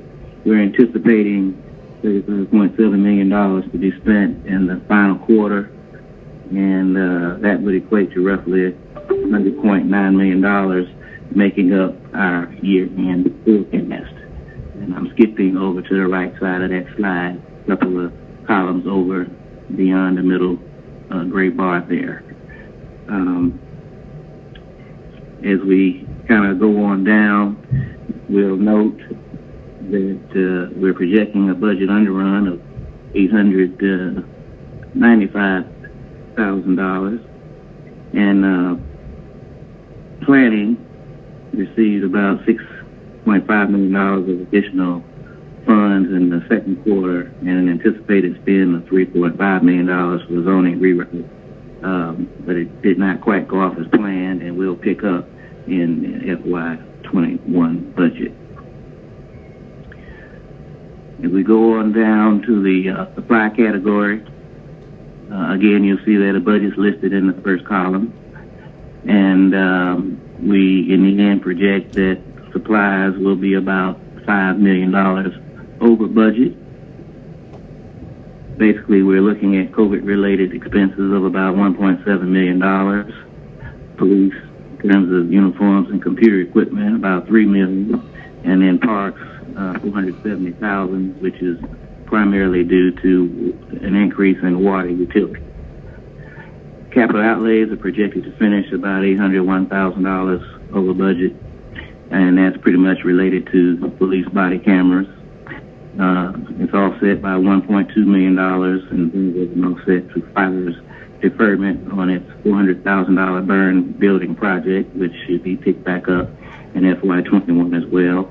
Interfund and interdepartmental charges forecasted are about $3.6 million, and with an overrun relative to fleet repair. And then that's partially offset by an estimated $1.6 million underrun in fuel. We go on and we talk about transfer of debt from general fund, and I mentioned that earlier in the slide. Conversion summary, we used about $2.6 million to support the contract with Deloitte. And other financing uses, again, would be a adjusted entry, transferring debt from other financing uses. And again, I just want to highlight the fact that we feel that we'll finish in the black at $7.1 million after you take into consideration the CARES Act support. At this point, I'll turn it over to Ms. Tina Wilson, our Deputy CFO. Thanks, Charles. One other comment I'll make here is if you think about where we project our revenues to end at $670 million, and we project our expenses at $685 million, that is looking like a $15 million deficit at the end of FY20. So we'll move along to slide number 13, which is a look at our enterprise fund.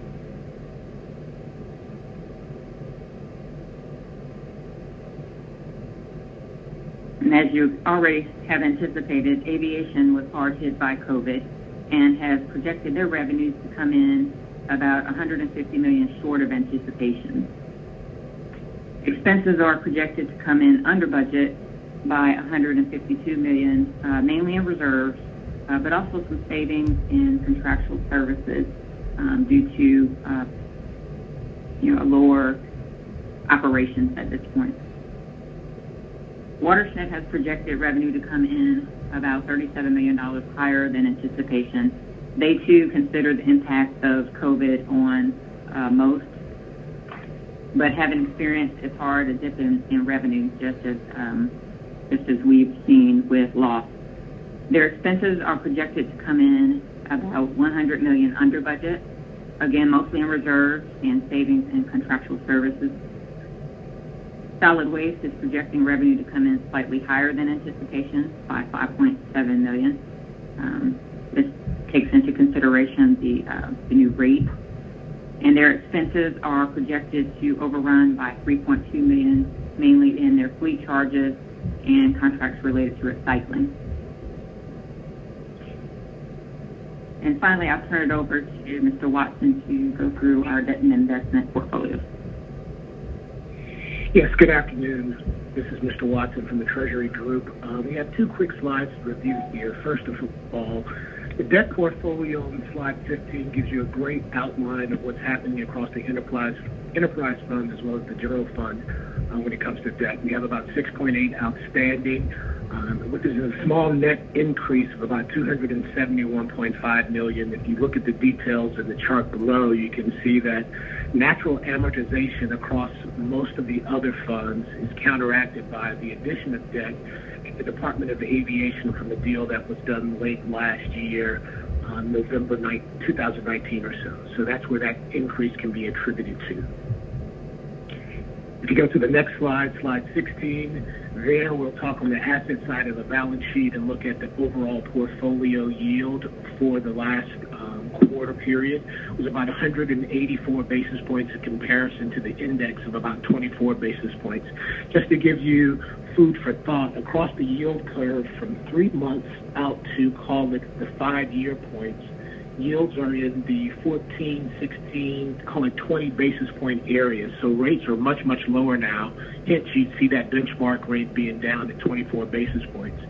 Our outperformance can be attributed to a large part of our portfolios invested in municipal securities around the country that are highly rated, AAA rated, but have larger coupons, and were bought subsequently when yields were higher. Those returns will diminish as time goes on, but right now that's where we stand. And that's about it from the debt and investments team. Thanks, Johnny. The last slide is just our questions and answers, so that concludes our presentation. Thank you. All right, colleagues, if you have any, let's see, who do I have in line? I have Mr. Westmoreland, you're first. Thank you, Madam Chair. No question, just a comment, which Ms. Wilson, I think, made earlier, that we had, back in March and April, had initial conversations that made it sound like we were going to have to pull somewhere between $35 and $40 million out of reserves to close out this fiscal year, and it is very encouraging that we will likely only have to do $15 million of that. So appreciate everyone on the team for the work we did on the expense side, and it's good news that the the economy is in stronger shape than we expected as we move forward on other initiatives in the future. Thank you.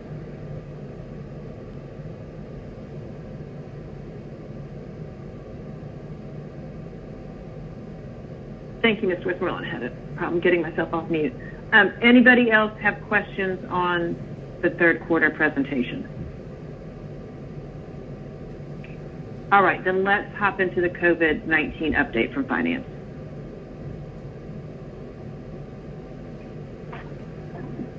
Again, thank you, Madam Chair. As prescribed by 4 pieces of legislation that was, that was submitted by City Council in regards to getting a frequent update as to where we are with COVID from a financial perspective. I'm going to let our Director of Risk Management, Jerry DeLoach, provide us with the presentation on where we are with this month's COVID activity. Jerry?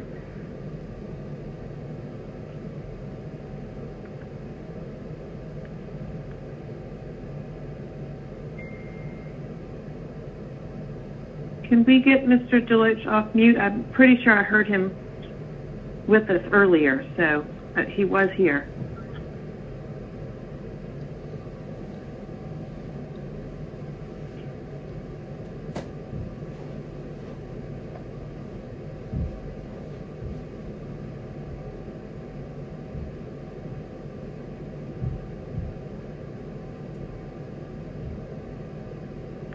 Anybody know what's happened to Mr. DeLoach? I'm trying to talk. Can you hear me now? We can hear you now. We could not hear you before. Okay. Thank you. Thank you so much. Good afternoon, Madam Chair. I'm going to provide the presentation for this afternoon regarding COVID-19 funds report. Can I have the next slide, please? This slide basically indicates the 4 pieces of legislation that Mr. Council referred to earlier. It summarizes what we're supposed to do and how we're supposed to make our presentation. Next slide, please. This slide, according to Resolution 20R3773, provides a summary of the funds that we have received from the federal government thus far. If you'll notice, we have received a grant from the Department of Justice, and the Police Department has been awarded that grant. The amount is $1,380,000. We also have listed the Federal Aviation Administration grant to the Department of Aviation. That grant is for $338,535,265. We also have listed the United States Department of Treasury, which is the direct payment received. We have various departments listed for that. The amount of that grant is $88,434,611.30. We also have received funds related to HOPWA. That's being managed by the Department of Grants and Community Development. It's for $3,317,389. We have an ESG grant that has also been administered by the Department of Grants and Community Development for $2,163,228. And finally, we have a community development block grant that's been also administered by Grants and Community Development for $4,209,808. And the total amount of federal funds received thus far, or we have access to, is $438,040,301.30. Next slide, please. This slide will provide an overview of the monies that we have allocated to nonprofit and philanthropic organizations. We have Georgia's Own Credit Union, which was provided funds to provide financial support to employees of City of Atlanta contractors, and those funds to each individual recipient within the amount of $2,000. We've allocated $1,250,000 for that. They have actually disbursed $1,250,000 of that, and approximately 625 people were recipients of those $2,000 checks. The next allocation I want to talk about was for Invest Atlanta. It was the Small Business Continuing Loan Fund. It was to provide financial support to small businesses impacted by COVID-19. Those loans range in amount from $5,000 to $30,000 each. We have allocated $1,500,000 to that. Invest Atlanta has disbursed $1,550,000 to 59 recipients, business recipients. The extra $50,000, it came from a donation from the Arthur Blank Foundation. The last entity is Invest Atlanta again, using United Way as a provider. They have provided financial support to the homeless population. We allocated $1 million for that. Invest Atlanta in association with United Way has spent approximately $823,280 for that effort. Next slide, please.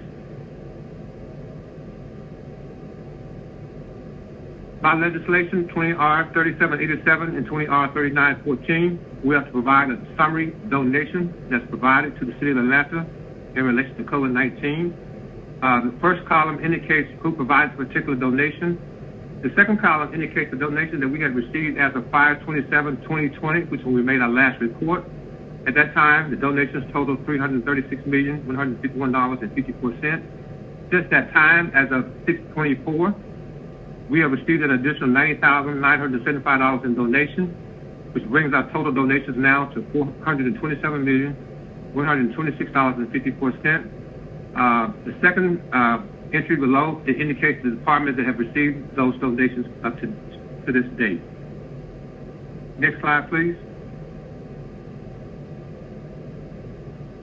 The next three slides will provide a detailed breakdown regarding who has provided those donations to us. And as we go through this process, the date will always be earmarked with the most recent submittal. As you see, 5/27 is when we did our last report. And this time around, all of the donations have been made to Atlanta Fire. And so you'll see that 6/24 date indicating that's the most current reporting period for this. Next slide, please. It should be on slide 9, which is a blue slide. It is an overall review of all of the expenditures associated with this COVID-19 expenditures. The first grouping of expenditures indicate the initial amount that was allocated by City Council and by the Mayor's office. That's the $7 million ordinance that we refer to oftentimes. It shows that we created several trust funds dealing with parks, which provide children's food program, parks, which provide a seniors food program, Invest Atlanta, which is to provide a homeless preparedness program, Invest Atlanta, which is to assist small businesses, which is what I referred to earlier, and then we have the non-departmental hourly wage earners, which is the money that was earmarked for Georgia's own, and then the last item in that grouping is the laptops that were initially provided by Ames. And of that initial $7 million, we have spent approximately $4,818,594.30. Okay. The next item listed is Executive Orders number 20-01332, which set aside $1.5 million for shelter options. Out of that program, we have spent approximately $573,127. Other expenses related to COVID-19, that includes supplies and cleaning and sanitizing buildings and PPE, etc. We've spent approximately $2,666,245.83, and thus far, from the $8,500,000 that we initially allocated, we spent $8,057,967.13. That last column indicates an item that was authorized to provide hazardous pay to employees and other COVID-19 related personnel expenses. Right now, we have spent approximately $9,810,619.74 for hazardous pay for various departments. Our COVID-19 comp time pay is $3,687,722.55. Our comp leave, we have $2,940, and for our COVID-related FMLA, we have $4,385, and so the total expenses that we have thus far spent related to personnel is $13,505,668.91. Total overall spending amounts to $21,563,636.04. What we hope to do when we do our next presentation in July, by that time we will be able to show any funds that we received from FEMA for reimbursement, any funds that we have transferred from the direct payment from the U.S. Treasury, and any funds that the Department of Aviation has received from the FAA from their allocation as well.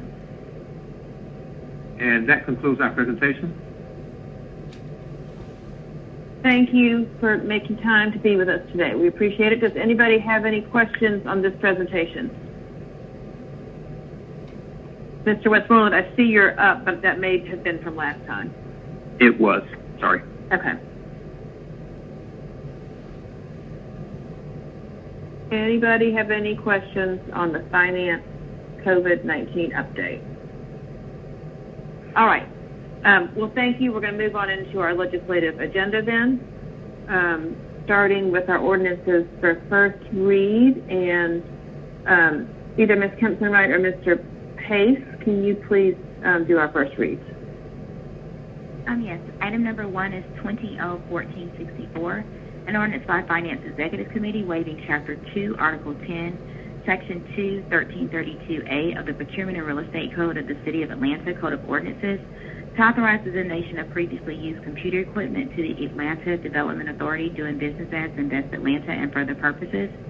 Item number 2 is 20-01465, an ordinance by Finance Executive Committee authorizing the mayor or her designee to execute all appropriate documents for the acquisition of certain fee simple and such other property interests necessary for the completion of the Proctor Creek wetlands at Hallowell on behalf of the Department of Watershed Management, authorizing negotiations with property owners for the acquisition of such property interests, authorizing title searches, appraisals, surveys, environmental studies, and any other items necessary for the acquisition of such property interests, authorizing the mayor and the city attorney to institute condemnation proceedings pursuant to the declarations and taking method and the official code of Georgia, codes listed, and other condemnation method as may be appropriate pursuant to codes listed, waiving Article 10, Real Estate and Procurement Code of the City of Atlanta Code of Ordinances.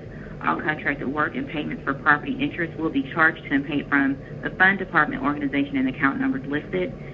Item number 3 is 20-01466, an ordinance by Finance Executive Committee to amend Section 14626C, E, and F of the Code of Ordinances of the City of Atlanta so as to readopt the Atlanta Public School millage rate, the school debt levy, and change the special tax district levy to provide that the tax rates established herein shall remain fixed each year until amended or repealed. And item number 4 is 20-01467, an ordinance by Finance Executive Committee authorizing the Chief Financial Officer to repurpose the Information Technology Investments Trust Fund to the Smart ATL Trust Fund on behalf of the Department of Atlanta Information Management and for the purposes. All right, thank you, Ms. Kempson-Wright. So those items will run their course and go to full council, and I assume come back to us in 2 weeks. That brings us to our ordinance for second read, beginning with item number 5, 20-01439, an ordinance by Finance Executive Committee authorizing the mayor or her designee on behalf of the City of Atlanta to execute a lease agreement with the City of East Point for the lease of city-owned ground and tower space having an address of 2406 Fairburn Road for a term of 5 years for $4,500 per year for the purpose of connecting to the City of Atlanta's console core, which will enhance East Point's console functionality, further authorizing the mayor or her designee on behalf of the city to execute amendments to the lease agreement for modifications as defined under state law, authorizing the City of Atlanta to waive the competitive procurement provisions contained in Article 10, Procurement and Real Estate Code of the City of Atlanta Code of Ordinances. All revenue generated by such lease agreement should be deposited in accounts listed here and for other purposes. And if I will make a motion to adopt, but I would like to hear from, I imagine there would be somebody on our real estate team if they can give us a little background on this. I don't. Shook seconds. Okay, well, I would like to hear, particularly because we are waiving the competitive procurement provisions, and that is always of interest to me. So do we have Mr. Juergen or Ms. Bradley or somebody who can give a background on this? Yes. Hi. This is Mike Juergen. I'm Assistant Director for Real Estate in the Office of Enterprise Assets Management. And this particular arrangement is such that the system that's being installed is to improve communications between the City of Atlanta system and East Point using microwave technology, especially effective and supportable during times when landlines and other types of transmissions are not working properly or during a crisis of some type where communications is very important. The original transaction was a license agreement. Transmissions and line of sight type operations are very detailed and very site specific. So it's not a situation where you would be seeking multiple bids for different locations or that type of thing. So therefore, that's why, and it's very limited as to where things can be located. So in those cases, you would wait the code so that you wouldn't be putting out bids trying to look for multiple sites, because the exact sites are locked in and very specific. We already own the towers that are located on there, and we add, after going through engineering studies, they add additional transmission devices on some of our towers when it's permissible after it's gone through all the technological reviews to see if it would interfere with any other activities that we have the towers being used for. So that would give you kind of a thumbnail sketch of why this location is unique and why there wouldn't be a competitive bidding process like you might do when you're looking for, say, general office space. Okay, that all makes sense. Any questions? If not, we will open the vote. Yeah, Shook withdraws his second. I don't think you can do that. Second by Westmoreland. All right, are there any questions for Mr. Yergin? All right, let's open the vote. The vote is open.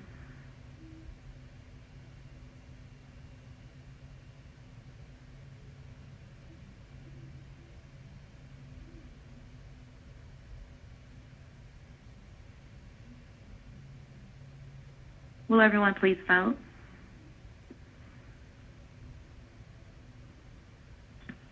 I think I'm going to have to do a voice vote. Mine, this is Andre. Trying to get it going again. Oh, here it is. I can do it.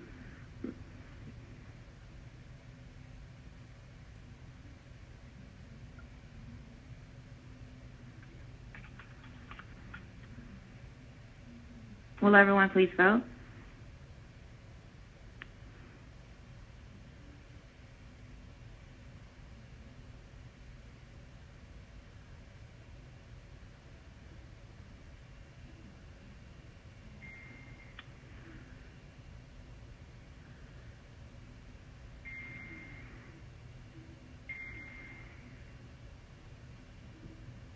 The vote is closed.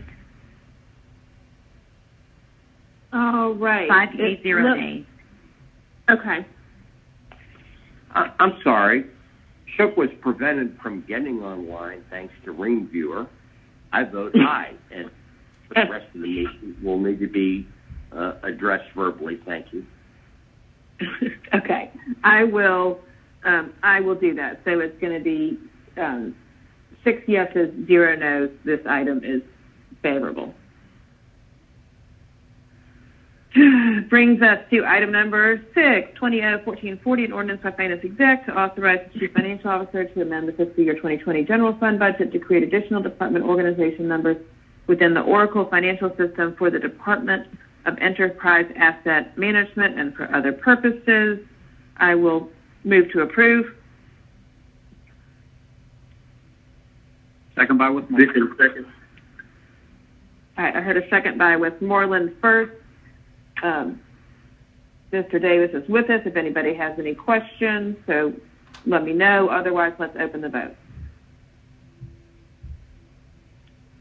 The vote is open. Mr. Shook, how would you like to be recorded? Aye.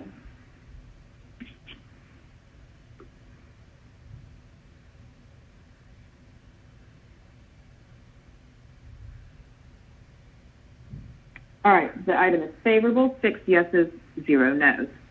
Brings us to item 7, 20-1441. Is Ms. Kempson-Wright, does the substitute change the caption? Yes, it does change the caption. Okay. So we would need to read the substituted version if you have it. If not, I can Let read me- it for you. Can you read the substituted caption, please? I will.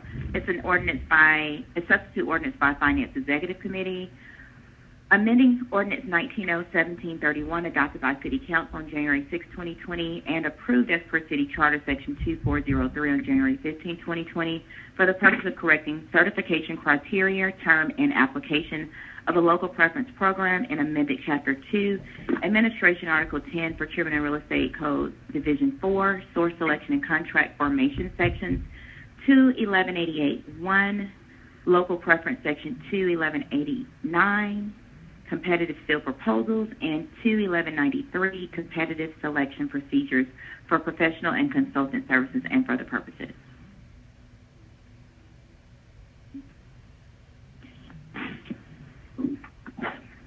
I'm going to make a motion to bring the substitute forward.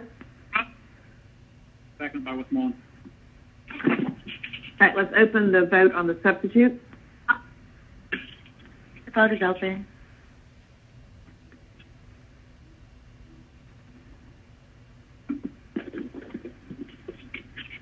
Mr. Shook? Aye, thank you.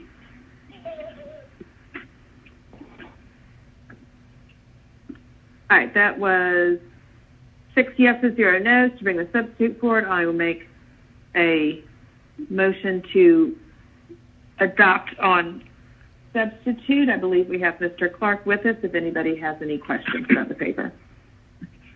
Second, Westmoreland. All right, hearing no. Well, you know, I'm going to ask Mr. Clark, it's been a little while since we've talked about this. Will you just in a nutshell tell us how this local preference program is going to work? Sure. Good afternoon. This is Martin Clark, interim Chief Procurement Officer. Both DOP and law worked on this legislation, which seeks Hello, to everyone. clean up. I apologize. Hello? Look, Mr. Clark is talking. College Rule 15, the old College 15 rule. All right, I'm not sure who that is speaking. If we can mute the other lines and let Mr. Well, we Clark have me speak. professor status or associate assistant professor or instructor status. Just trying to keep our good government job. I'm sorry. Hello. The presentation a few minutes ago just wrapped up, and Hello. stand by for social legislation. So this will be kind of brief. Hello, this is Martin. I'm going to try to plow through DOP and. Okay. Miss KEMPSON-WRIGHT or Mr. Pace or Mr. Massenberg, if you can get the lines muted except for Mr. Clark, that would be fantastic. All right, thank you, Mr. Clark. Go on. Thank you. Both the Department of Procurement and Law worked on this legislation, which seeks to clean up some provisions of the original local bidder legislation by better defining the criteria needed to meet the requirements of being a local bidder, cutting the time in advance of a bid for them to submit an application and to define the applicability. So if you see or review the body of the changes, they're pretty significant. There's quite a bit of changes, but essentially the program seeks to provide local bidders just a bit of a boost in the event of a tie, for instance, in procurement. And again, we wanted to make it that much stronger, and hence the edit. All right, thank you. If anybody has any questions, ring your speaker button. Otherwise, let's open the vote. I believe I made the motion, and I believe Mr. Westmoreland seconded, which would be a motion to approve on substitute. The vote is open.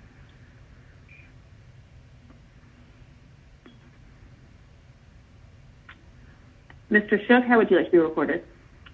I thank you.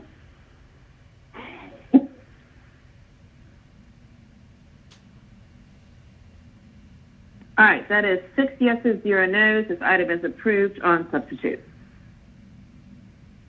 Takes us to our next item, item 6, 20-1442, an ordinance by Finance Executive Committee to ratify contract FC 9150, scoping and planning consulting services, and to authorize amendment number 4, agreement with Deloitte Consulting LLP on behalf of the Department of Finance. This amendment number 4 seeks to authorize 4 separate actions. 1, Chief Financial Officer to ratify the fiscal year 2020 budget by transferring appropriations from various City of Atlanta departments for an amount not to exceed $5,167,375.00 to the project and grants project number 112687, Finance Business Process Transformation, in order to fund post-implementation services for the Oracle ERP and HCM cloud migration. 2, to pay for outstanding invoices as a result of services rendered between the term of January 5th, 2019 through March 31st, 2020. 3, to authorize services to be rendered during a retroactive term effective January 5th, 2019 through March 5th, 2021. 4, to authorize additional professional services referred to as ATL Cloud Sustainment to be rendered for an amount not to exceed $2,700,500. These ATL Cloud Sustainment services shall begin specifically on March 7th, 2020 through March 5th, 2021 in accordance with Code Section 2-1163 of Article 10, Procurement and Real Estate Code of the City of Atlanta Code of Ordinances from the funding numbers listed herein and for other purposes. So this is a little bit of a Frankenstein paper with these 4 different pieces of it put together. I'm going to want to hear from both procurement and finance on this. Let's start with finance and let's just take these 4 separate actions one at a time. So some explanation of what the $5 million work is that's under item 1.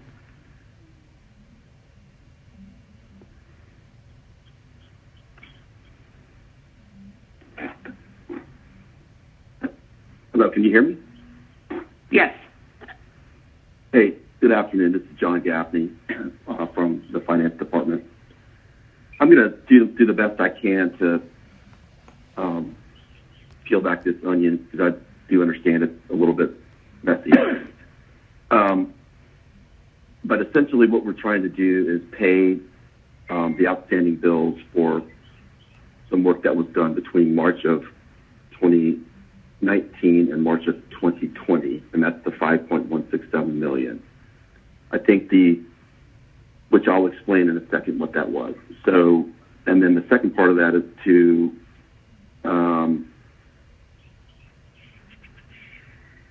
I guess we may want to get procurement on because this is the language they came up with, but I think we are, let's see.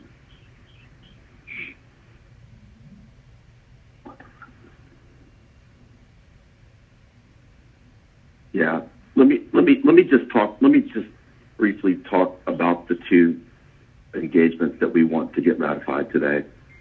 So the 5.167 ran from March of 2019 to March of 2020.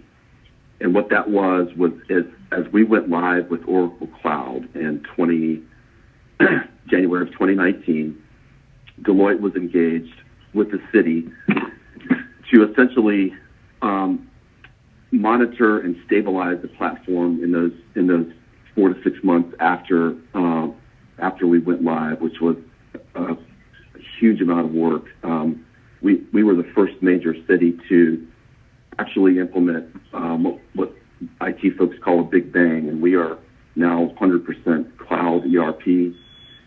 And so there was a significant amount of resources that required during 2019 to basically stabilize the system as well as do what I'll call version 1.2 of the implementation, which added some additional features and functionality, as well as integrated some internal systems to Oracle Cloud. starting in March of 2020, going through March of 2021, the $2.75 million is being earmarked for Deloitte to perform really four major functions for the city. So they are actively monitoring our business process governance and operations support. And what that means is they are helping users get to that next level of unlocking the functionality that's included within cloud. They'll do level 2 support as well as interface with Oracle if we need level 3 support, which would be something that Oracle would have to address. They'll do quarterly and annual event support, meaning when we just did the budget or when we close out the year with issuing the CAFR, they'll be there as well to help support the city. And then basically the technology maintenance is when they will collaborate with the city as well as Oracle to let us know about new release functionality. The new release, the way the Oracle model, the cloud model works is we get a new release every quarter, and it's something we have to implement.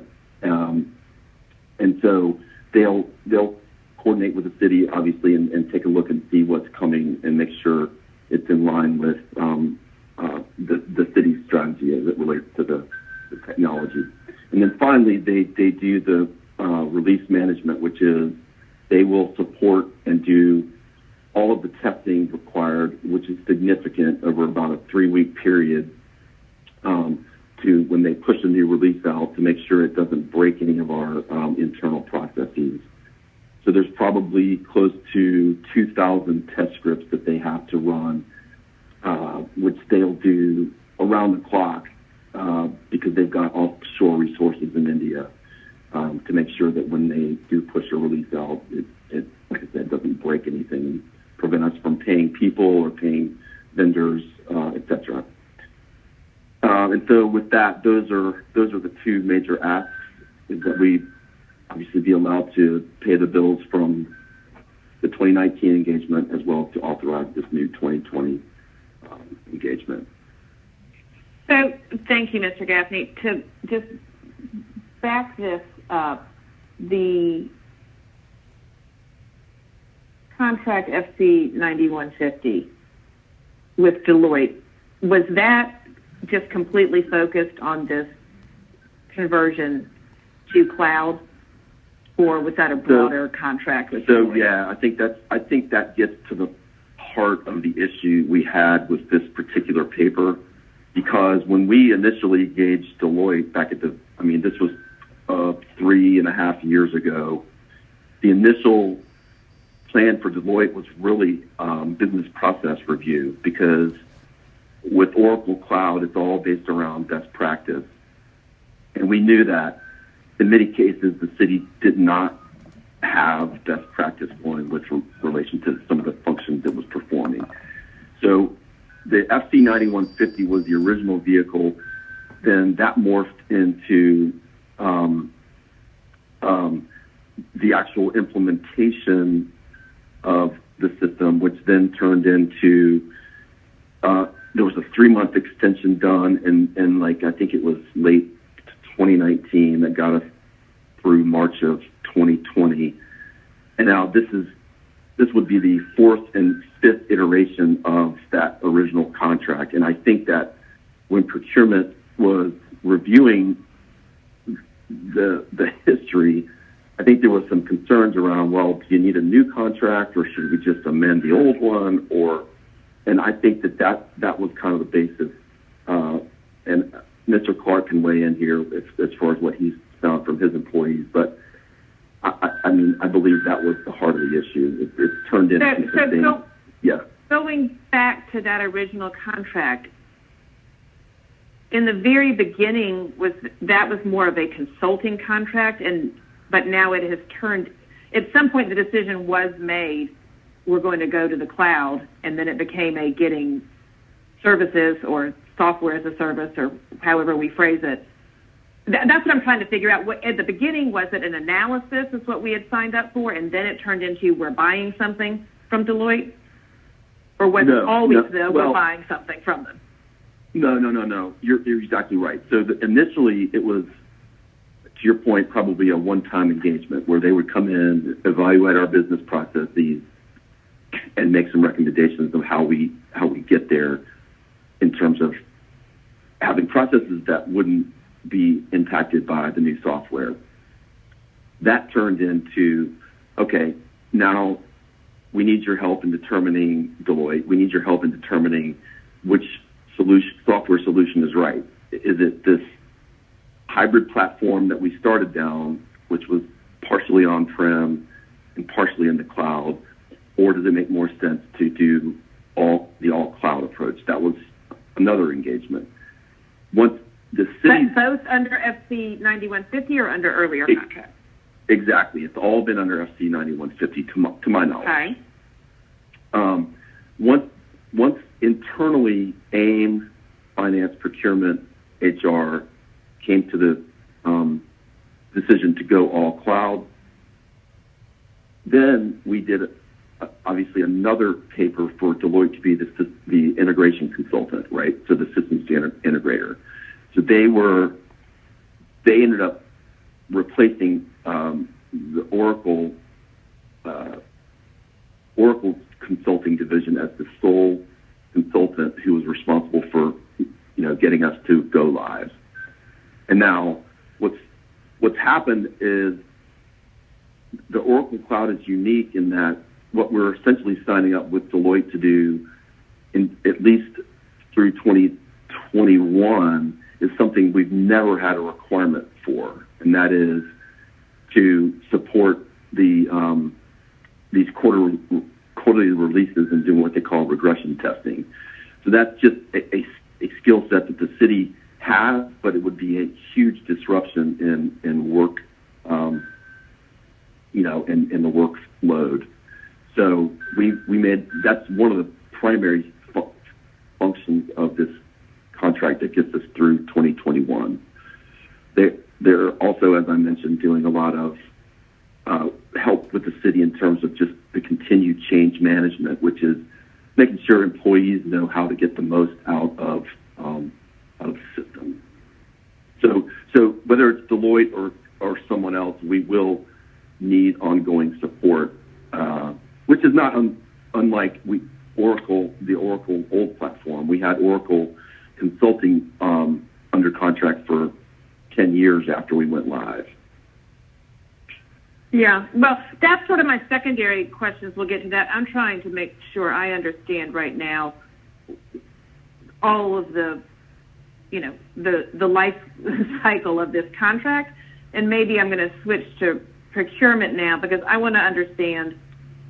It concerns me that this paper starts with, to ratify contract FC 9150. I want to make sure I understand, has this contract, in the past been legislatively approved by council and we're just here on amendment number 4, or are we saying that we're needing to walk all the way back and ratify this contract? So if procurement can give a little bit of history also on what's happened with this contract over time, what's already happened legislatively, how the decision making was made to move to the next phase. Was there a procurement piece of that, or did we just keep on kind of rolling with Deloitte? Okay, and that's fair. And Mr. Gaffney, if you can explain that, I'm happy to hear from you also. But that feels like a little bit maybe of more of a procurement. But whoever know the history. Obviously, procurement has been involved, but besides the $2 amount that you see here in today's paper, everything having to do with FC 9150 has been previously legislated and approved. Okay. So we are not needing to ratify the whole contract. Maybe the law department can jump in here. I want to understand that specific language, that we're not just authorizing an amendment. Are we having to ratify it because some of these actions have been, they've obviously occurred in the past, but then maybe the law department can hop in and explain the language here on ratifying the contract, if this contract's already in place.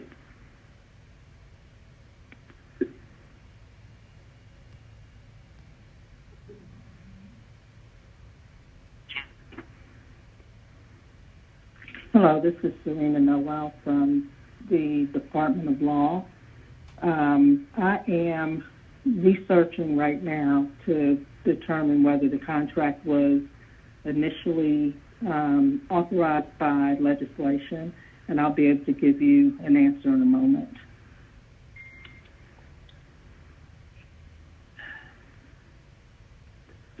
So, Chair, what I will tell you is that we don't have, there is not a contract. We were waiting for legislation to enter into a contract. All there has been at this point was basically a signed letter of intent for the scope that they're providing. For the work that started in January of 2019, we've just been operating on a letter of intent? March of 2019. Okay. So what do we have, these outstanding invoices going back to January of 2019? Those are invoices that are under a previous amendment to this contract that was legislatively approved, and we just need to pay them now?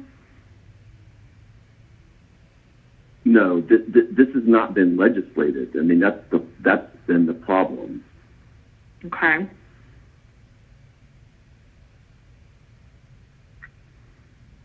I believe the last legislation, as I mentioned, was $3 million that was approved in November of 2018. Mm-hmm. That ran through March of 2019. Yeah, I mean, I would definitely like to understand why we continue doing work and increasing the scope of work and how that fits in with our procurement rules and why there wasn't legislation done until all of this piece of the work was, another big chunk was completed. Well, we started the legislative process in March of 2019. Okay.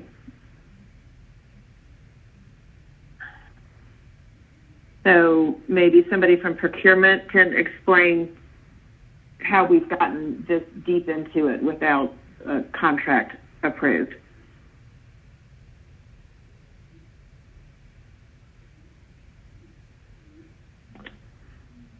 Hello? Hello? Yes. Yep. Hey there. This is Interim Chief Procurement Officer Martin Clark. I actually have Joyce Webb on the line from procurement to provide, I believe, a little bit more background on this. But it is my understanding that there were attempts to try to push legislation through back in March that for some reason, either because of procurement or because of finance, did not get over the line. What this paper is doing is essentially trying to ratify the work that's already being completed. And as you've clearly shown, that there's been sort of a Frankenstein history here with what has been completed under what was originally a contract to provide, I believe, consultation services. Joyce, are you on the line? I am. Can you hear me? There you go. Yeah. Yeah. Just to provide a little bit of context from my research, there was an original legislation. It was 16R 4097 that was passed to enter into the cooperative agreement, Section 9150. And at the time, that was for $200,000. And then there was a subsequent legislation. It was passed as the ordinance 17-0-1081, which was for amendment number 1 in the amount of. And if I can just interrupt for 1 minute, the 16 legislation for 200,000. What was the scope of that? So that was just consulting services. Yes. So that was the business process review. Okay. And then what was amendment number 1 for? To provide additional financial business process transformation consulting services and add $3 million. Okay, so for both of those, that is Deloitte people providing consulting services, but they're not providing any actual software at that point. That's correct. They're doing the thinking about it to give you advice. That's correct. Okay, so then what came next? Then we had 17-0-1622, which was renewal number 1 and amendment number 2, which added $13,056,550. Okay, and what was the purpose of that amendment? So that one was what, as I described, is when they were the sole integration consultant for the implementation of Oracle Cloud. And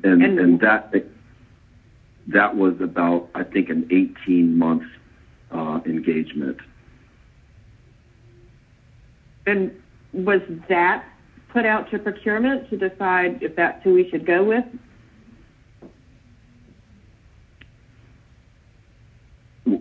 What I'm not sure I follow. I mean, I'm just wondering. We're going from consulting to then we're going to what sounds like to me was an implementation of a new program, and to go from a couple $100,000 in consulting to a 13 million implementation, sounds like a big change to me.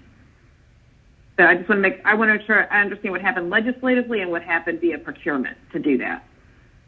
So it seems like the additional scope was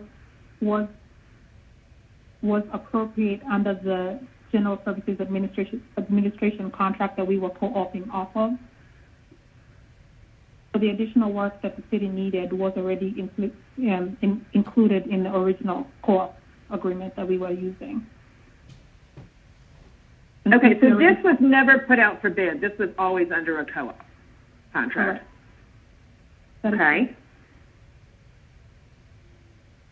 So after all right, that would, I know that this is somewhat behind us, but that would be interesting to see the history of that we jump on a co-op that was going to be 200,000 and it turns into this. But you're saying the underlying agreement that we were piggybacking on was this staged approach as well that started with consulting and then went into a much larger implementation? It included the services. Part of the co-op process is we make sure that the agreement we're co-opting off of was competitively bid. In this case, it was. Okay. So that was in 2017, you said? Correct. And what was the term of, and that was Amendment 3 to this contract, or that was Amendment 2? So it was Renewal 1 and Amendment 2. So we entered into the first renewal period / Amendment 2 because they were adding the money. Okay, and what was the time frame of that? The time frame of the amendment? Well, what period would that have covered? The work for what period? Let me double check that 1 second.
Ms. Webb, per the legislation, I believe in fiscal year 18, I believe $10 million was added.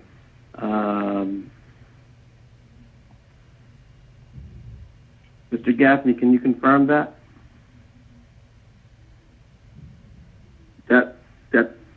That sounds right. I think what she's asking is what period of time the $13 million covered, and I want to say that went up through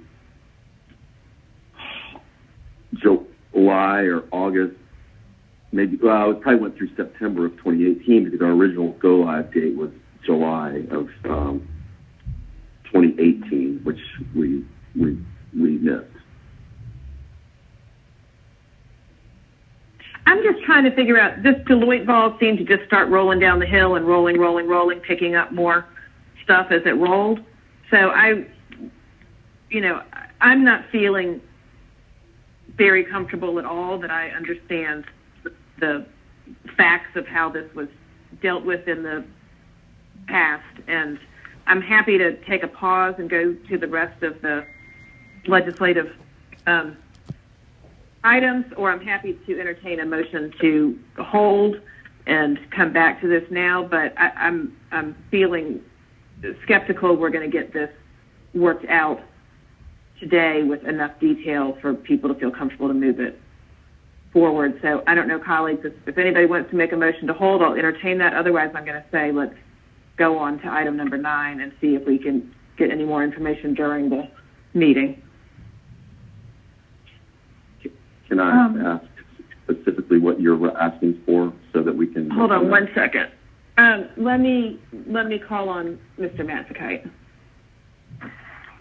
Thank you, Chair. I just wanted to ask the Finance Department if holding it for 2 weeks while we figure this out would be a problem from a timing standpoint. Well, I mean, seeing as we've held it for a year and a half, I guess not. I'm just ready to obviously move on with this, but I understand the need for more information. Yeah, thank you. I'll make a motion to hold. All right, I will second that motion.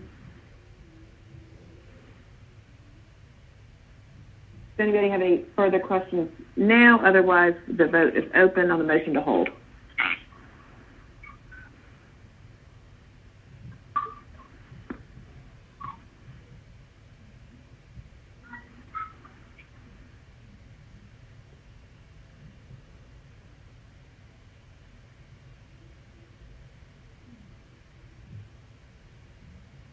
Mr. Shook, how would you like to be recorded? Aye, thank you. All right.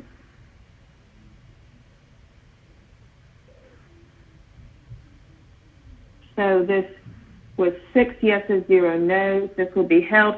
Mr. Gaffney, I think it'd be helpful if you all could put together in writing sort of a timetable of what has happened, sort of what I was trying to step through so that we can understand how we got here and sort of which pieces we had legislatively checked the box on up until this point in the scope of the contract. When we come back to this,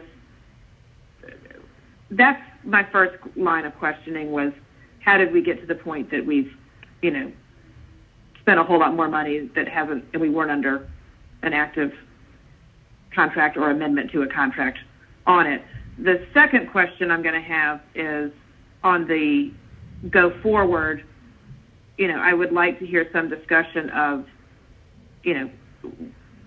are we going to need this outside, contract forever and ever to use this system when we have AIM in-house? And if we do, at some point, do we put this back out for contract, or are we captive of Deloitte at this point to get these services forever? I just have some unease with how this started as a co-op and snowballed and snowballed and snowballed.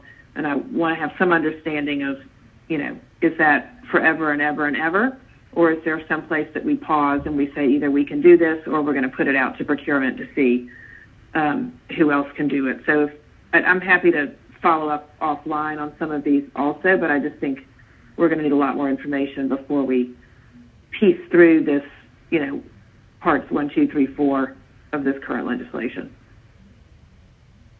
Okay, I got it. I will. All right. We'll pull that together. Okay. Thank you. All right. Brings us to item number 9, 20-1443.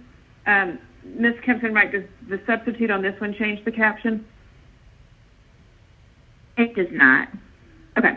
So this is an ordinance by finance exec authorizing the chief procurement officer or his designee to negotiate for the purchase of permanent and temporary construction easements and necessary right-of-ways from various property owners for the completion of the Norwood Road and Bellhaven Lane sidewalk project, authorizing the purchase of permanent and temporary construction easements, authorizing the mayor or her designee to execute all documents necessary to acquire such property interests, authorizing the city attorney in the event negotiations are unsuccessful to institute condemnation proceedings pursuant to the declaration of takings method OCGA 3231, waiving certain provisions of Article 10, Real Estate and Procurement Code of the City of Atlanta, Code of Ordinances, all kinds of work and payment for property interest to be paid from account numbers listed herein and for other purposes. So there is a substitute to bring forward. And apologize, my technology isn't fantastic today. Ms. Kempson-Wright, what does the substitute do?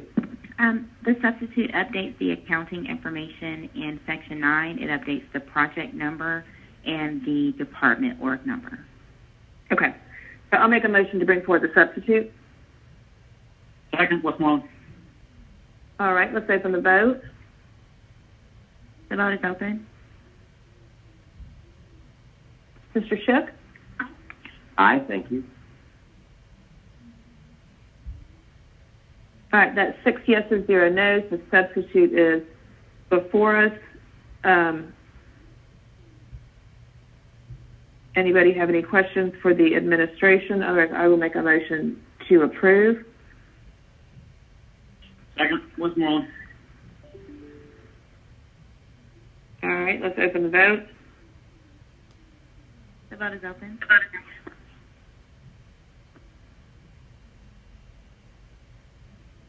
Mr. Shook? Aye, thank you.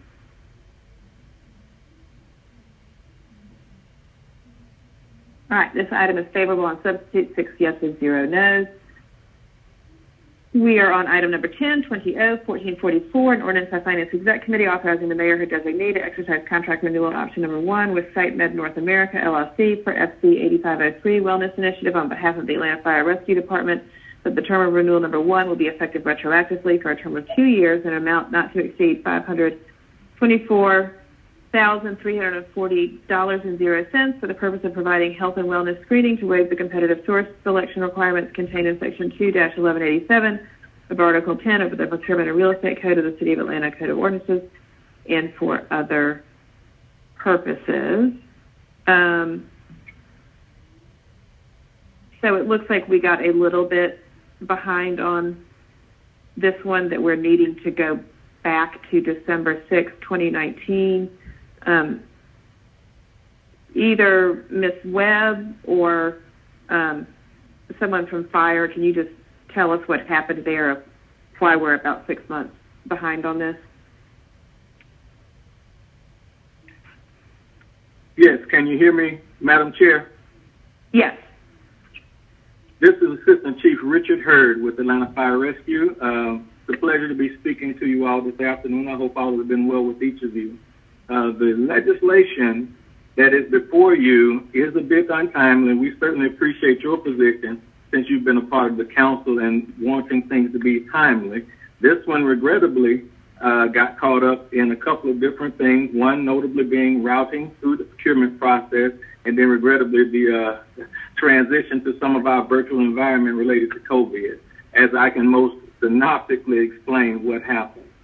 But we were certainly working to try to get this in a timely manner. It just unfortunately did not quite happen to support the intent of the body. Okay. So we are renewing it for 2 more years, but it needs to be backed up to be December of last year is the start of the 2-year renewal term. Yes, Madam Chair. That's simply to provide for the continuity. Yes, ma'am. Okay. All right. Does anybody have any questions for on this? Otherwise, I will make a motion to approve. Motion to approve, Massachusetts. Okay. All right. Well, I will second Mr. Massachusetts.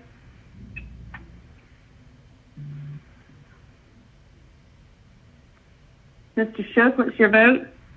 Aye, thank you.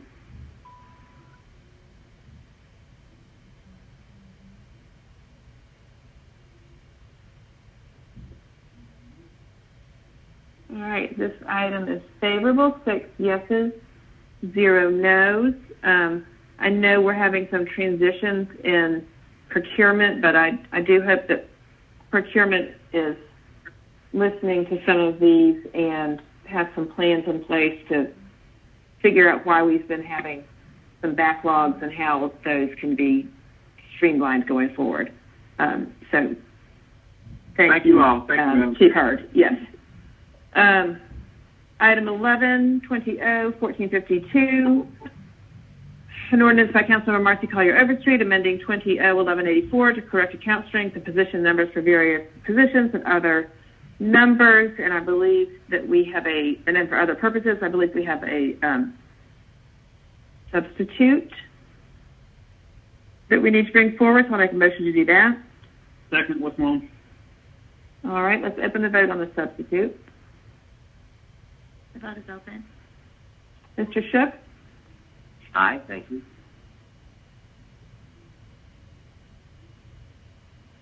All right, that's 6 yeses, 0 noes. The substitute before us.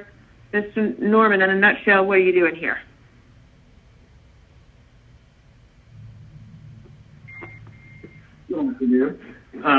And so this is to correct. There actually were some discrepancies with the numbers that were provided in the original paper that was brought before a committee. And so this is to make sure that we have the appropriate funding streams identified with those respective positions. And so that is the purpose of the substitute. And I think we may also have Mr. Keene on the line. And I am having technical issues on my side, so I can't see everything. Is this amending the personnel paper, or is this amending the Department of Grants paper? This is, I'm sorry. This is specifically for that separate piece of legislation that dealt with the Department of Grants. So this is not amending the personnel paper, the larger paper. Okay. All right. Thank you. I'm not sure I did, but I'll make a motion to approve on substitute. Second, Westmoreland. Second, Matscott. All right. Let's open the vote. The vote is open. Mr. Shook? Aye, thank you.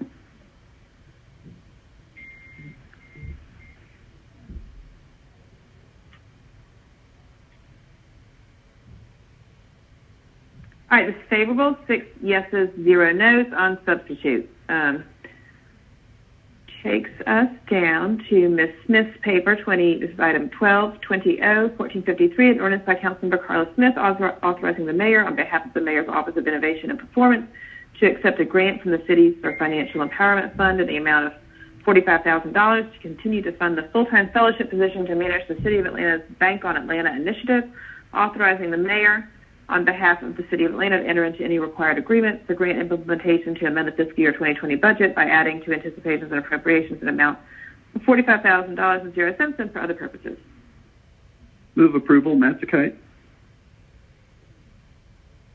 Second, Westmoreland. All right. I don't know if Councilmember Smith wanted to speak to this, but you are welcome to, or we can go ahead and open the vote. Mr. Shook, how do you vote? Aye, thank you. This is Councilmember Smith. Sorry, I just got unmuted. Thank you. If you want me to speak on it, I can, or y'all can just finish the vote. We can just vote yes, and you can say thank you. I will say thank you. Okay, let's see. Do we have Mr. Dickens' vote recorded? And Mr. Schiff, we put him down as a yes. Thank you. All right, this makes 6 yeses and 0 noes. So excellent. Thank you all. Passed, and thank you for calling in. You're welcome. Smith. Thank you. All right. Next item 13, 20-1454, an ordinance by council members Andrea L. Boone, Michael J. Gambon, Andre Dickens, and Dustin Hillis to amend Chapter 114, Personnel, Article 4, Civil Service, Division 14, Attendance and Leave, Section 114-414, Holidays of the City of Atlanta Code of Ordinances to designate Juneteenth as a city-paid holiday and for other purposes. And I see Mr. Westmoreland has his hand up. I believe he wants to add his name, but Mr. Westmoreland. That is exactly what I'd like to do. Thank you. Okay, so you want to make that amendment, and I would love to put my name on there as well. I don't know if there are any other committee members who would like to add their names.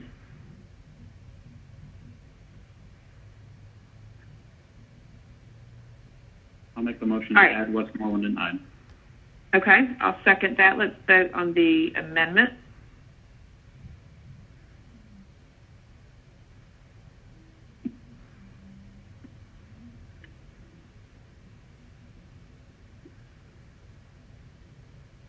Let's open the vote. Okay.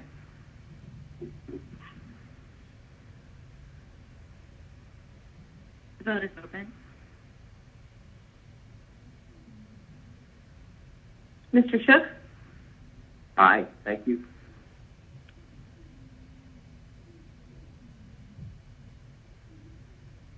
All right, so that was amendment was favorable, 6 yeses, 0 noes. The amended paper is before us. I will make a motion to approve on as amended. Second, Westmoreland.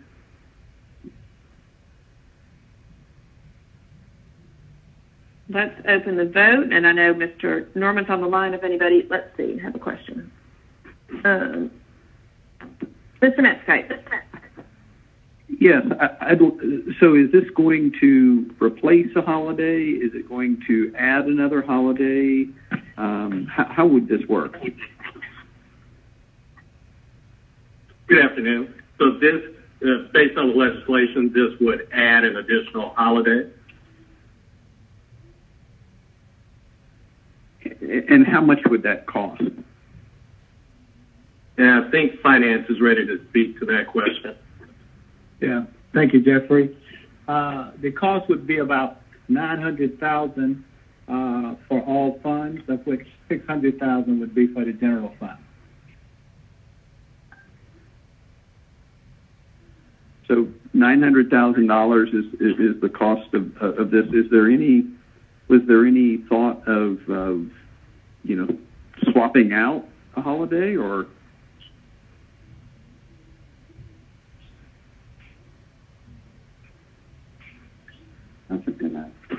It's almost $1 million, so it's not an inconsequential number. And so there currently are 9 identified holidays, pursuant to city code.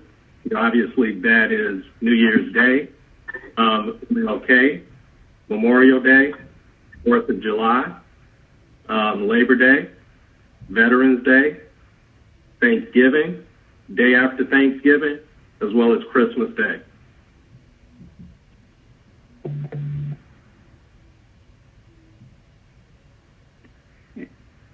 And how does that number of holidays, paid holidays, compare to other government entities? I will tell you, Mr. Matsakite, when we looked at this, if you recall, Mr. Baroki and Mr. Westmoreland and I had put forward a paper to make Election Day a holiday. I had looked into this, and for example, for 2020, the state has 12 paid holidays.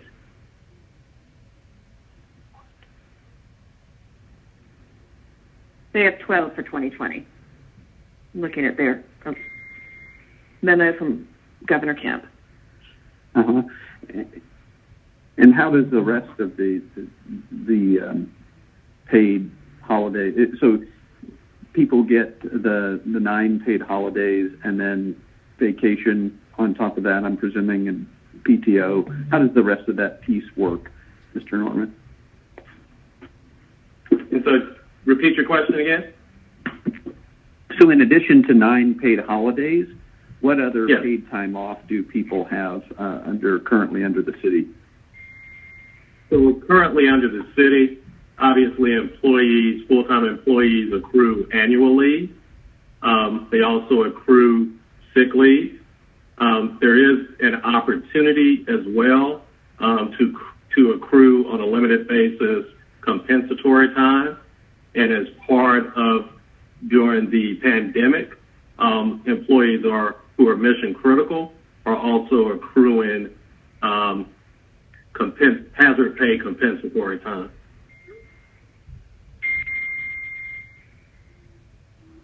All right. Thank you very much. Okay. Thank you, Chair. Thank you. Mr. Westmoreland, did you have your hand up, or was that left over? I had a question/comment about the number of federal and state holidays that you all beat me to it. Okay.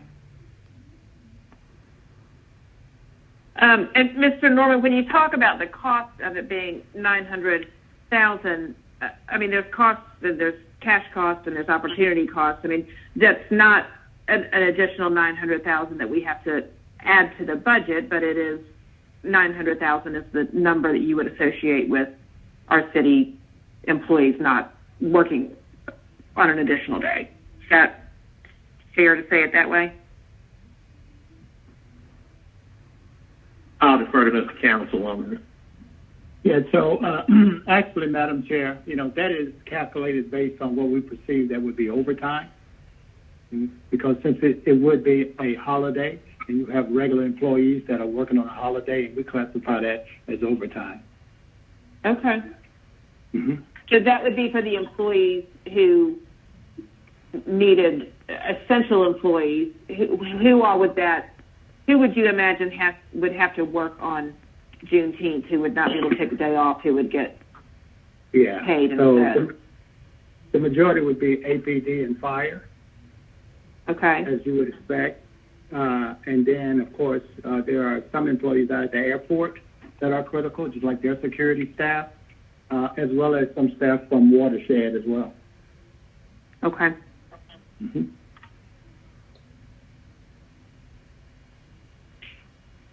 All right. I believe that the vote is open. Mr. Shook, how would you like to be recorded? Aye, thank you.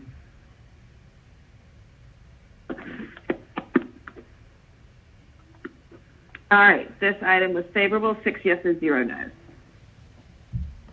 Next item, 1420-1456, an ordinance by Councilmember Marsh C. Collier Overstreet authorizing the City of Atlanta to waive the competitive procurement source selection provisions contained in Section 2-1189 and the extension and expiration provision contained in Section 2-1206 of Article 10 Procurement and Real Estate Code of the City of Atlanta, as well as any other conflicting code provisions, and authorizing TBI Airport Management, Inc. and the City of Atlanta to continue to operate and manage common use facilities and equipment services at Hartsfield-Jackson Atlanta International Airport on a month-to-month basis not to exceed 6 months and for an amount not to exceed $750,000. All contract work will be charged to and paid from account numbers listed herein and for other purposes.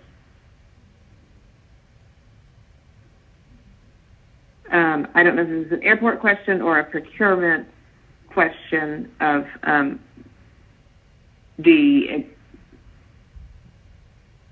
assuming that we're at the end of this contract, and to finish up the work, we need to go to a month-to-month basis. Is that either aviation or procurement? Can you all provide a little clarity there?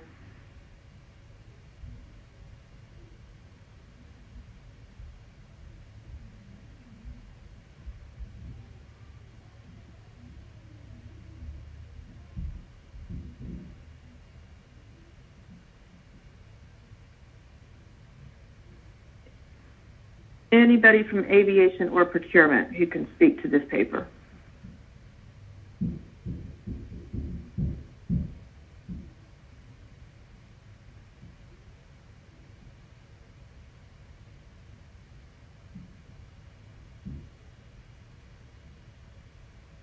All right, I'm going to leave this one and see if we can get somebody on the line.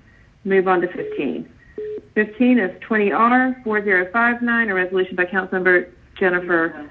Tell me we're here. Hey. Oh, do we have somebody on for 14? Okay. Okay, Yes, I couldn't hear you before. I know you had us muted, but this is John Sullivan, the General Manager of Hartsfield Jackson. Yes, we're looking to extend this. This is a 6-month extension. We have an RFP with a selectee, and we need this extension to carry us through the legislative process that will probably run out before this contract. We'll extend out until this contract extension, which ends on July 29th. TBI runs our concourses D, E, and F, and our ramp towers for those concourses, controlling the airplanes and the baggage system. But we should have this legislative process on the selectee, which is TBI, to be done well before 6 months. Okay. Can you put your finger on what caused the slowdown here that we're having to do the month to month? So we put out an RFP already once and nobody, procurement deemed no responsive bidders, so we had to put it out again, and we have been successful on the second try. Okay. All right, thank you. Well, I'll make a motion to approve. Second, Matsakane.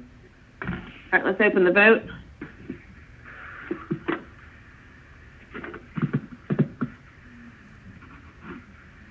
The vote is open. Mr. Shook? Aye, thank you.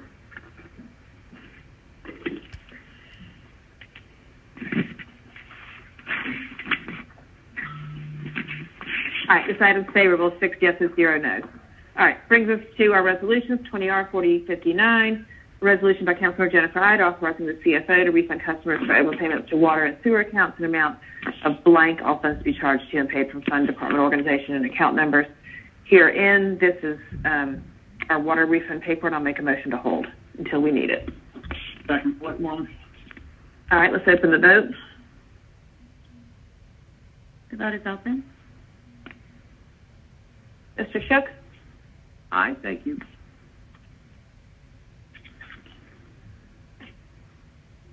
All right, 6 yeses, 0 noes. This item's held.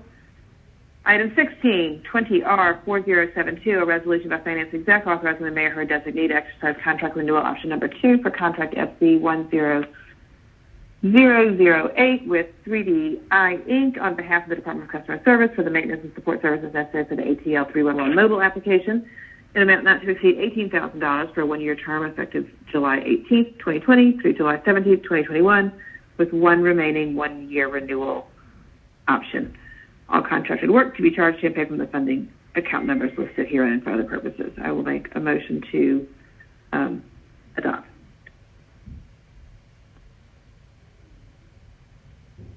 Second, Matsakane. Well,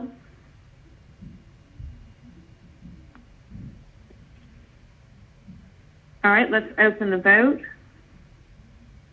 And I believe we do have 311 and DOP with us if anybody has questions about it. Mr. Shook, how would you like to be recorded? Aye, thank you.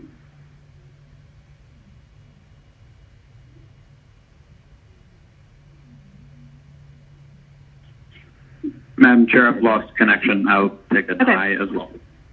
Okay, that was Westmoreland for a yes as well.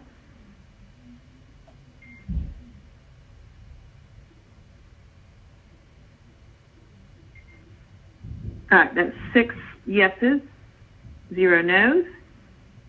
This item is favorable.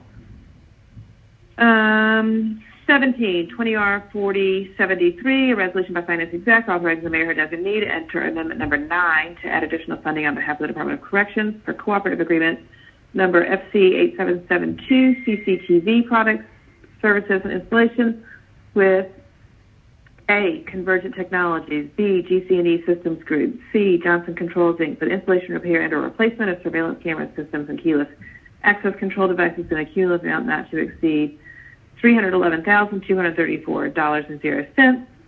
Said funds to be encumbered in fiscal year 2021, contingent upon budget approval and adoption. All contracted work should be charged to and paid from accounts listed herein.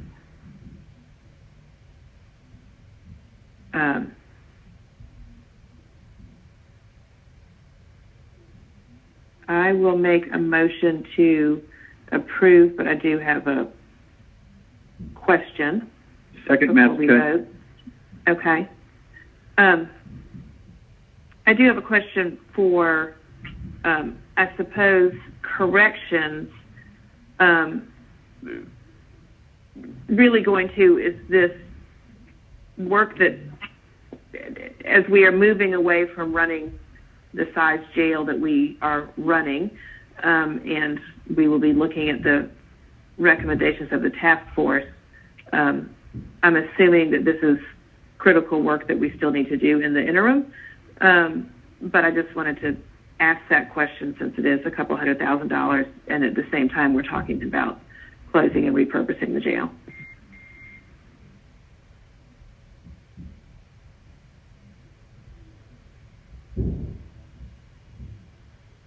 So either somebody from corrections or from the administration, I don't know if Mr. Keene or somebody else is on the phone who could just sort of speak to how these two things work together.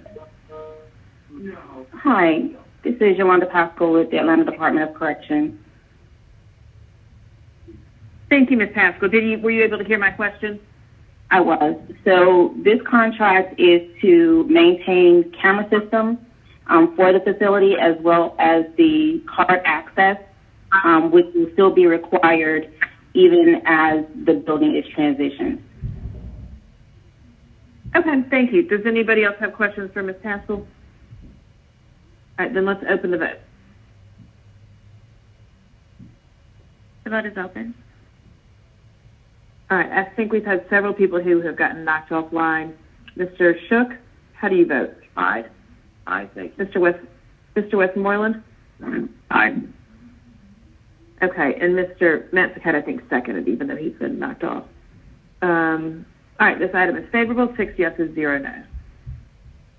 Item 18, 20R4115, a resolution by Councilmember Andrea L. Boone authorizing the mayor who designee to apply for and accept a grant from the National Endowment for the Arts, grants for arts projects on behalf of the Mayor's Office of Cultural Affairs in the amount of $50,000 for the purpose of funding the 2021 Elevate Atlanta Public Art Festival to provide for matching funds and for other purposes. I will make a motion to approve. Second, Westmoreland.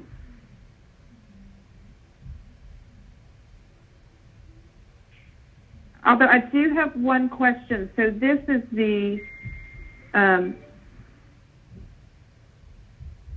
to apply for and accept the grant. It looks like it will require $50,000 local match as well. Can somebody from grant speak to whether that $50,000 has been included in the fiscal year 21 budget or otherwise identified?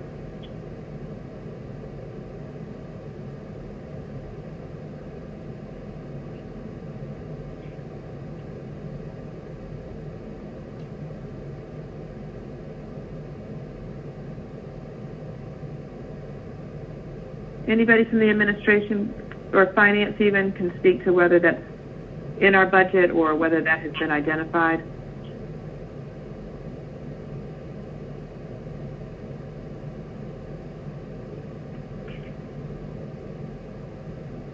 Madam Chair, we can actually talk to the administration here. It seems that it's going to be covered out of Cultural Affairs, and we can check and see if there's any funding for FY21 for that amount and let you know. Okay, because it looks, oh, is Mr. Witherspoon available on the phone?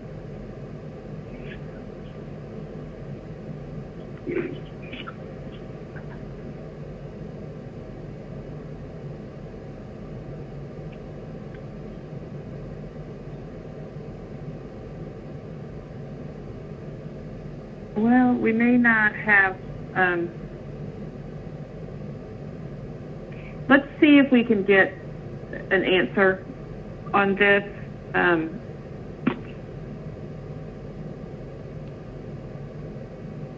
Of, you know, either I mean, are you saying, Mr. Counsel, you think that Cultural Affairs is willing to absorb it in their budget, or you need to confirm that with them?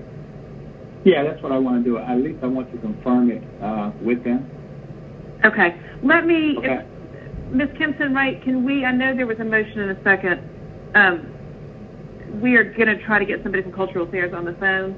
Can we pause this one while we move on, or is that complicated now that we've had a motion in a second? No, we can come back to this one. Okay, let's just come back to this one because the administration is going to get cultural affairs on there. Okay, then we're going to go to a paper that came out of CD, which is item number 21 on page 920, 1447, an ordinance by Councilmember Natalie Archibald authorizing the Chief Procurement Officer, a designee on behalf of the City of Atlanta, to negotiate for the acquisition of approximately 3.19 acres of real property located at 770 Shadow Ridge Drive, DeKalb County, for the purpose of passive green space in City Council District 5, authorizing the mayor designee on behalf of the city to execute all documents necessary to acquire the property, authorizing the acquisition cost in an amount not to exceed $400,000 to be paid from development impact fees, Park South, amending the 2020 General Government Capital Outlay Fund budget, Department of Parks and Rec, and Finance Park South Service District by transferring to and from various accounts, and authorizing the mayor designee to execute an MOU with the East Atlanta Community Association for the maintenance of the green space and waiving Section 2-1541 of Procurement Real Estate Code of the City of Atlanta and for other purposes. And my understanding is this was amended in CDHS and came out favorable as amended, so I'll make a motion to approve as amended out of CDHS. Second, Matsakite. Okay, let's open the vote. Unless Ms. Archibald would like, Councilor Archibald would like to speak to it, you're welcome to do that. All right, Mr. Shook. Aye, thank you. Mr. Westmoreland, did you second or did Mr. Matsakite? Okay, you're an aye.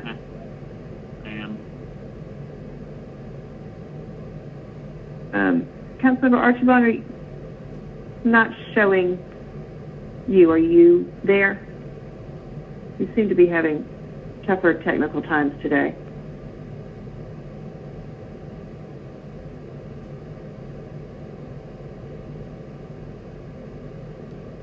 Ms. KEMPSON-WRIGHT, okay.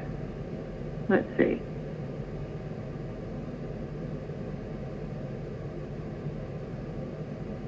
Is that the final vote? 5 yeses, 0 noes? Hello? Yes, that's... Oh, yes, there's Ms. Councilmember Archibald. We were wondering where you went. Okay. Technical problem. You know I want to vote yes on this, so what do we do? I didn't. Yes, I did not want to close this off with leaving you hanging. Okay. Thank you so much. I appreciate it. And thanks, everybody. All right. Congratulations on your green space. All right, so this is favorable, 6 yeses, 0 noes.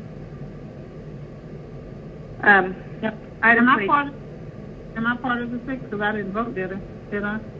Well, I thought you were just throwing your vote in there right now. We hadn't moved on yet. Okay, looks like I'm seeing 6 on the screen, though, so I didn't know. Okay. Ms. Shepard is here. Ms. Shepard is absent today. She had a conflict. Thank you very much. Appreciate it. All right. Let's back up to the grant paper real quick because I think they have an answer about the local matching fund. So that was 20R4115, item 18. Yes, Councilmember. I just talked to Camille, and she said that they do have the match. They do have the match in their general fund budget.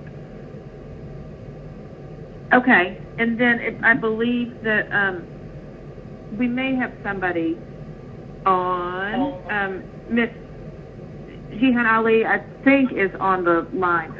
The administration was trying to track somebody down, so I just want to give an opportunity to hear about the grant if we do have them on the line now.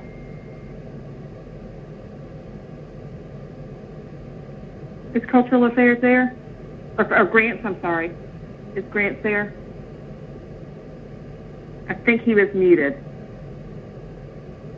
Jihan from Cultural Affairs?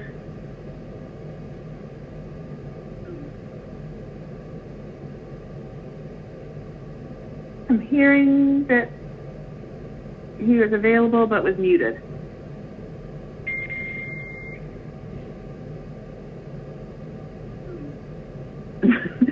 Can the folks on our side, on the council side, look and see if you can, okay, we're working on it.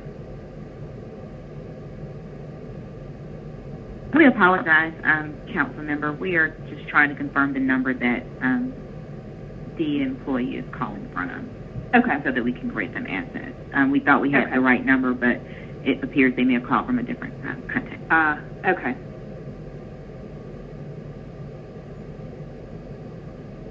Line unmuted.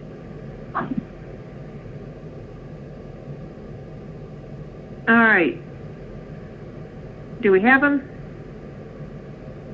We're trying to confirm now. I'm waiting and I have to back from them. I'm sorry.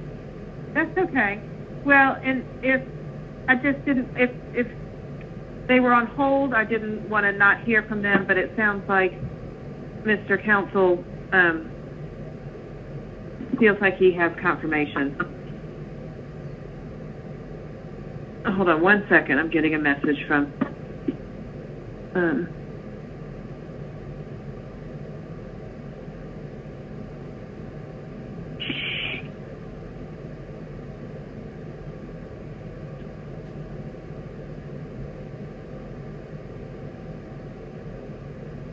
let's go ahead and get the vote set back up on this. I think that I had made the motion, and I'm not sure if Mr. Westmoreland had made the second. I'm happy to. Okay.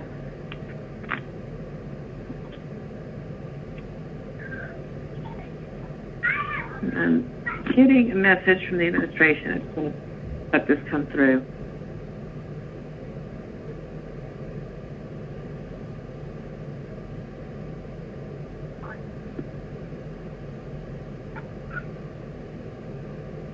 Councilmember Jahan Ali should be able to speak now. We just unmuted everyone quickly so that she can speak and we can put them back on mute. Okay.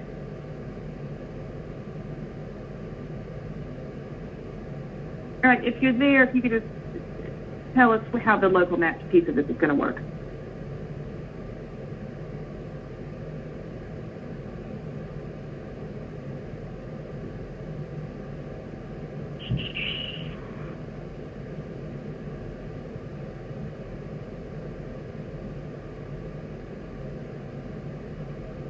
All right, I'm willing to say that Cultural Affairs is going to work this out and find the local match, and it's going to be a great program. So let's open the vote. The vote is open. Mr. Shook? Aye, thank you. Mr. Matsakite?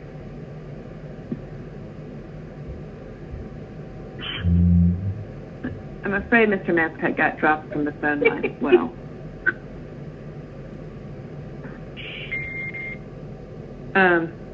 Okay, this item is favorable, 5 yeses, 0 noes. Mr. Matsakite had been dropped, and so that was I with Moreland, Dickens, Archibald, and Shook. Okay, let's go back down to that one's held, done. Do you think we're on 32, Ms. Kempson-Wright? Councilmember, yes, we're on item number, we should be on item number 23. 23, okay. This is another little referral, 20R4067.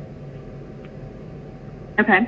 A resolution by Councilmembers Matt Westmoreland and Joyce Shepard approving a deployment plan for funds allocated for rental assistance through the Consumer Grant Program and the Coronavirus and Relief and Economic Security CARES Act and for other purposes. And it appears that this is favorable as amended in CDHS. I know that several of you all are on CDHS and got a very thorough presentation yesterday. I'm just going to ask Ms. Lee to just give us in a nutshell the 3-minute version of what this program is for those of us who aren't on CD. Yes, ma'am. This is Terry Lee, Chief Housing Officer, Office of the Mayor. The legislation you have before you is to approve the deployment strategy for the Emergency Rental Assistance Program that's been funded through the Coronavirus Relief Funding. City Council, and I would like to thank each of you, increased the original allocation from $16.9 million to $22 million. That funding will be used to provide rental assistance to families or households that have been impacted by COVID-19, be it through job loss or furlough, basically having to stay home to take care for child care or even for an elderly person. We worked with a third party. We worked with the Department of Procurement to secure a third-party administrator for the program. The United Way of Greater Atlanta has been selected to administer the program on behalf of the city. Priority households that will be served will be individuals. Line muted. From a number standpoint, that's a household, for one person, that's a household that's not making any more than about $2,400 a month. Expenses that will be covered, of course, will be rental expenses, past rental expenses if someone is in arrears, security deposit, as well as utility costs. The only utility costs that cannot be covered will be water utilities, because that's an expense through the city, and it's been ruled that we cannot use the relief funding to reimburse the city for any of its utility costs. Again, we're working pretty quickly to get the program launched. One of the biggest concerns we have is, as a result of COVID-19, we know that we have a lot of families that will be at risk of eviction, quite honestly, because they were already in a sense of being housing insecure and housing instability. And so we're working very, very closely with United Way to launch the program. The emergency procurement authorization was issued on last Friday. We're currently in the process of doing budget negotiations and contract negotiations to have a final contract authorized hopefully on next week. The deployment strategy that you see in front of you, though, is a solid deployment strategy, and it will be how the city will move forward in administering the program through the United Way of Greater Atlanta. Thank you so much, Ms. Lee. Anybody have any questions? If not, I will make a motion to approve. Second by Westmoreland. All right, let's open the vote.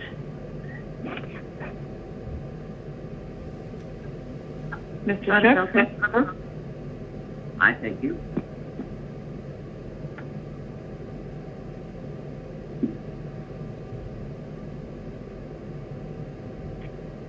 Is Mr. Mascott back online, or have we still lost him?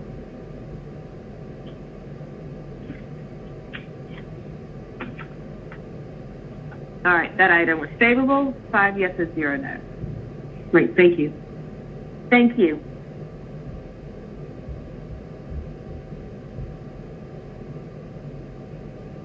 When will the first amounts of the first payments on this go out? Yes, ma'am. It is our goal to have disbursements available by mid-July. One of the first things that United Way will start doing is identifying service providers that can assist them in providing resources to persons who have identified or applied for rental assistance. So we're targeting mid-July. It's important to note, though, that this is for families and households that have been impacted by COVID-19. I bring that up because I just had a phone call yesterday with Judge Kirk, and we know we have families that are in the cycle for evictions that possibly have been in the cycle prior to the pandemic. And we work very closely. So right now the courts are doing mediation. They will actually start doing eviction hearings July 13th. With possible evictions occurring as early as July 20th. And so I think it's just really important to know what this funding can be used for, but that we do need to exhaust all efforts to help families who may have been facing housing insecurity prior to COVID-19. Okay, fantastic. I'm glad we're getting it deployed quickly. All right, Ms. KEMPSON-WRIGHT, now does this take us to 32? Yes, this does take us to item number 32. Okay. 20-1399, an ordinance by Finance Exec authorizing the CFO on behalf of the Department of City Planning to pay outstanding invoices to Atlanta Downtown Improvement District for servicing the government district grounds in an amount not to exceed $110,115.00. All outstanding invoices should be charged and paid from the accounts listed herein and for other purposes. And this had been held, but I believe it is ready to move on with an amendment that I will make a motion to bring forward the amendment that updates the org and project numbers. All right, so let's vote on the motion to amend.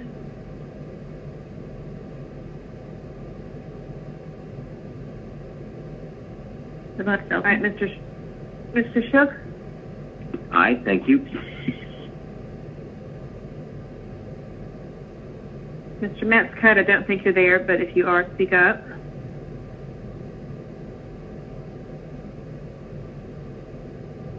All right, the amendment was favorable, 5 yeses, 0 no's.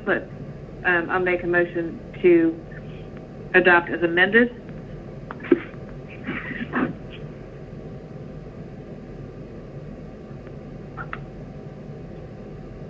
Mr. Westmoreland, you want a second? Or anybody want a second? Oh, hell, I will. Okay. There's a second from Shook. Let's open the vote. The vote is open. Mr. Metzcott, it also appears as if Mr. Westmoreland may have been put on mute. We can take a vote on whether we leave him that way or whether we ask him to be removed. This item. That's funny. I'm back. Okay. Favorable as amended. 5 yeses, 0 no's. Next item coming out of other committees, we have item number 33, 20-1436, an ordinance by Transportation Committee to authorize the CFO to pay all outstanding invoices to Gallagher Asphalt Corporation for Cooperative Purchasing Agreement FC 9893, utilizing Norton Shores, Muskegon Contract BT 1703 for a hot in place recycled asphalt program on behalf of the Department of Public Works in accordance with Section 2-1163 of Article 10 Procurement and Real Estate Code. The amount not to exceed $32,265.10. All invoices charged to and paid from the various fund departments and account numbers listed here. And this was favorable out of Transportation this morning.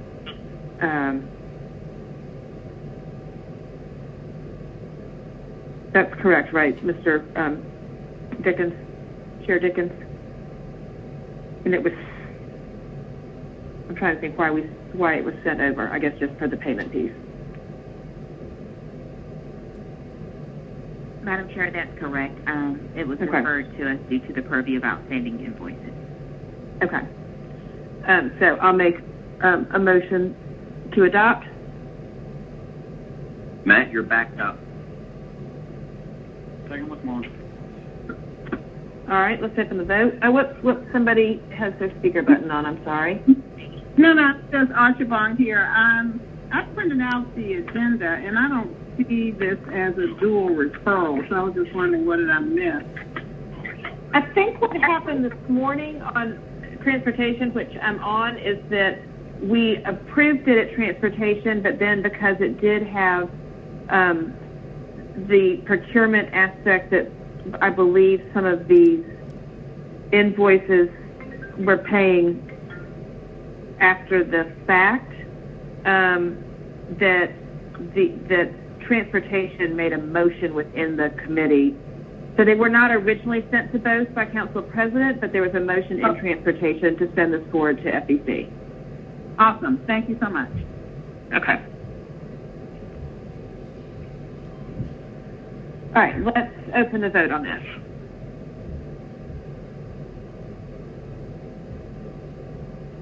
The vote is open. All right, Mr. Shook? Aye, thank you. Mr. Mascate?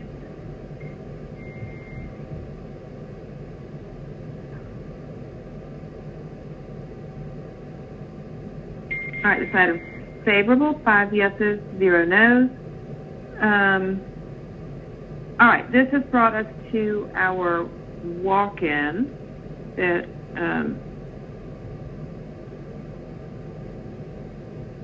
the walk-in on the original agenda that was related to the airport and concessions, I believe that the administration has decided not to move forward with this one today. That's what we were told, correct, Ms. Kempson-Wright? Yes, that is correct. But we do have 2 others that we accepted. Okay, so the one that you all see on your agenda that had Mr. Selden speaking to it, we are not doing today. The two that came in later we're going to do now. So if you can look at the email that came around 1:56, I think is what time they came. There are two walk-ins on there that I'm going to start with one that's Elms number 22009, and these are just first reads. This is, hold on, 22009 is the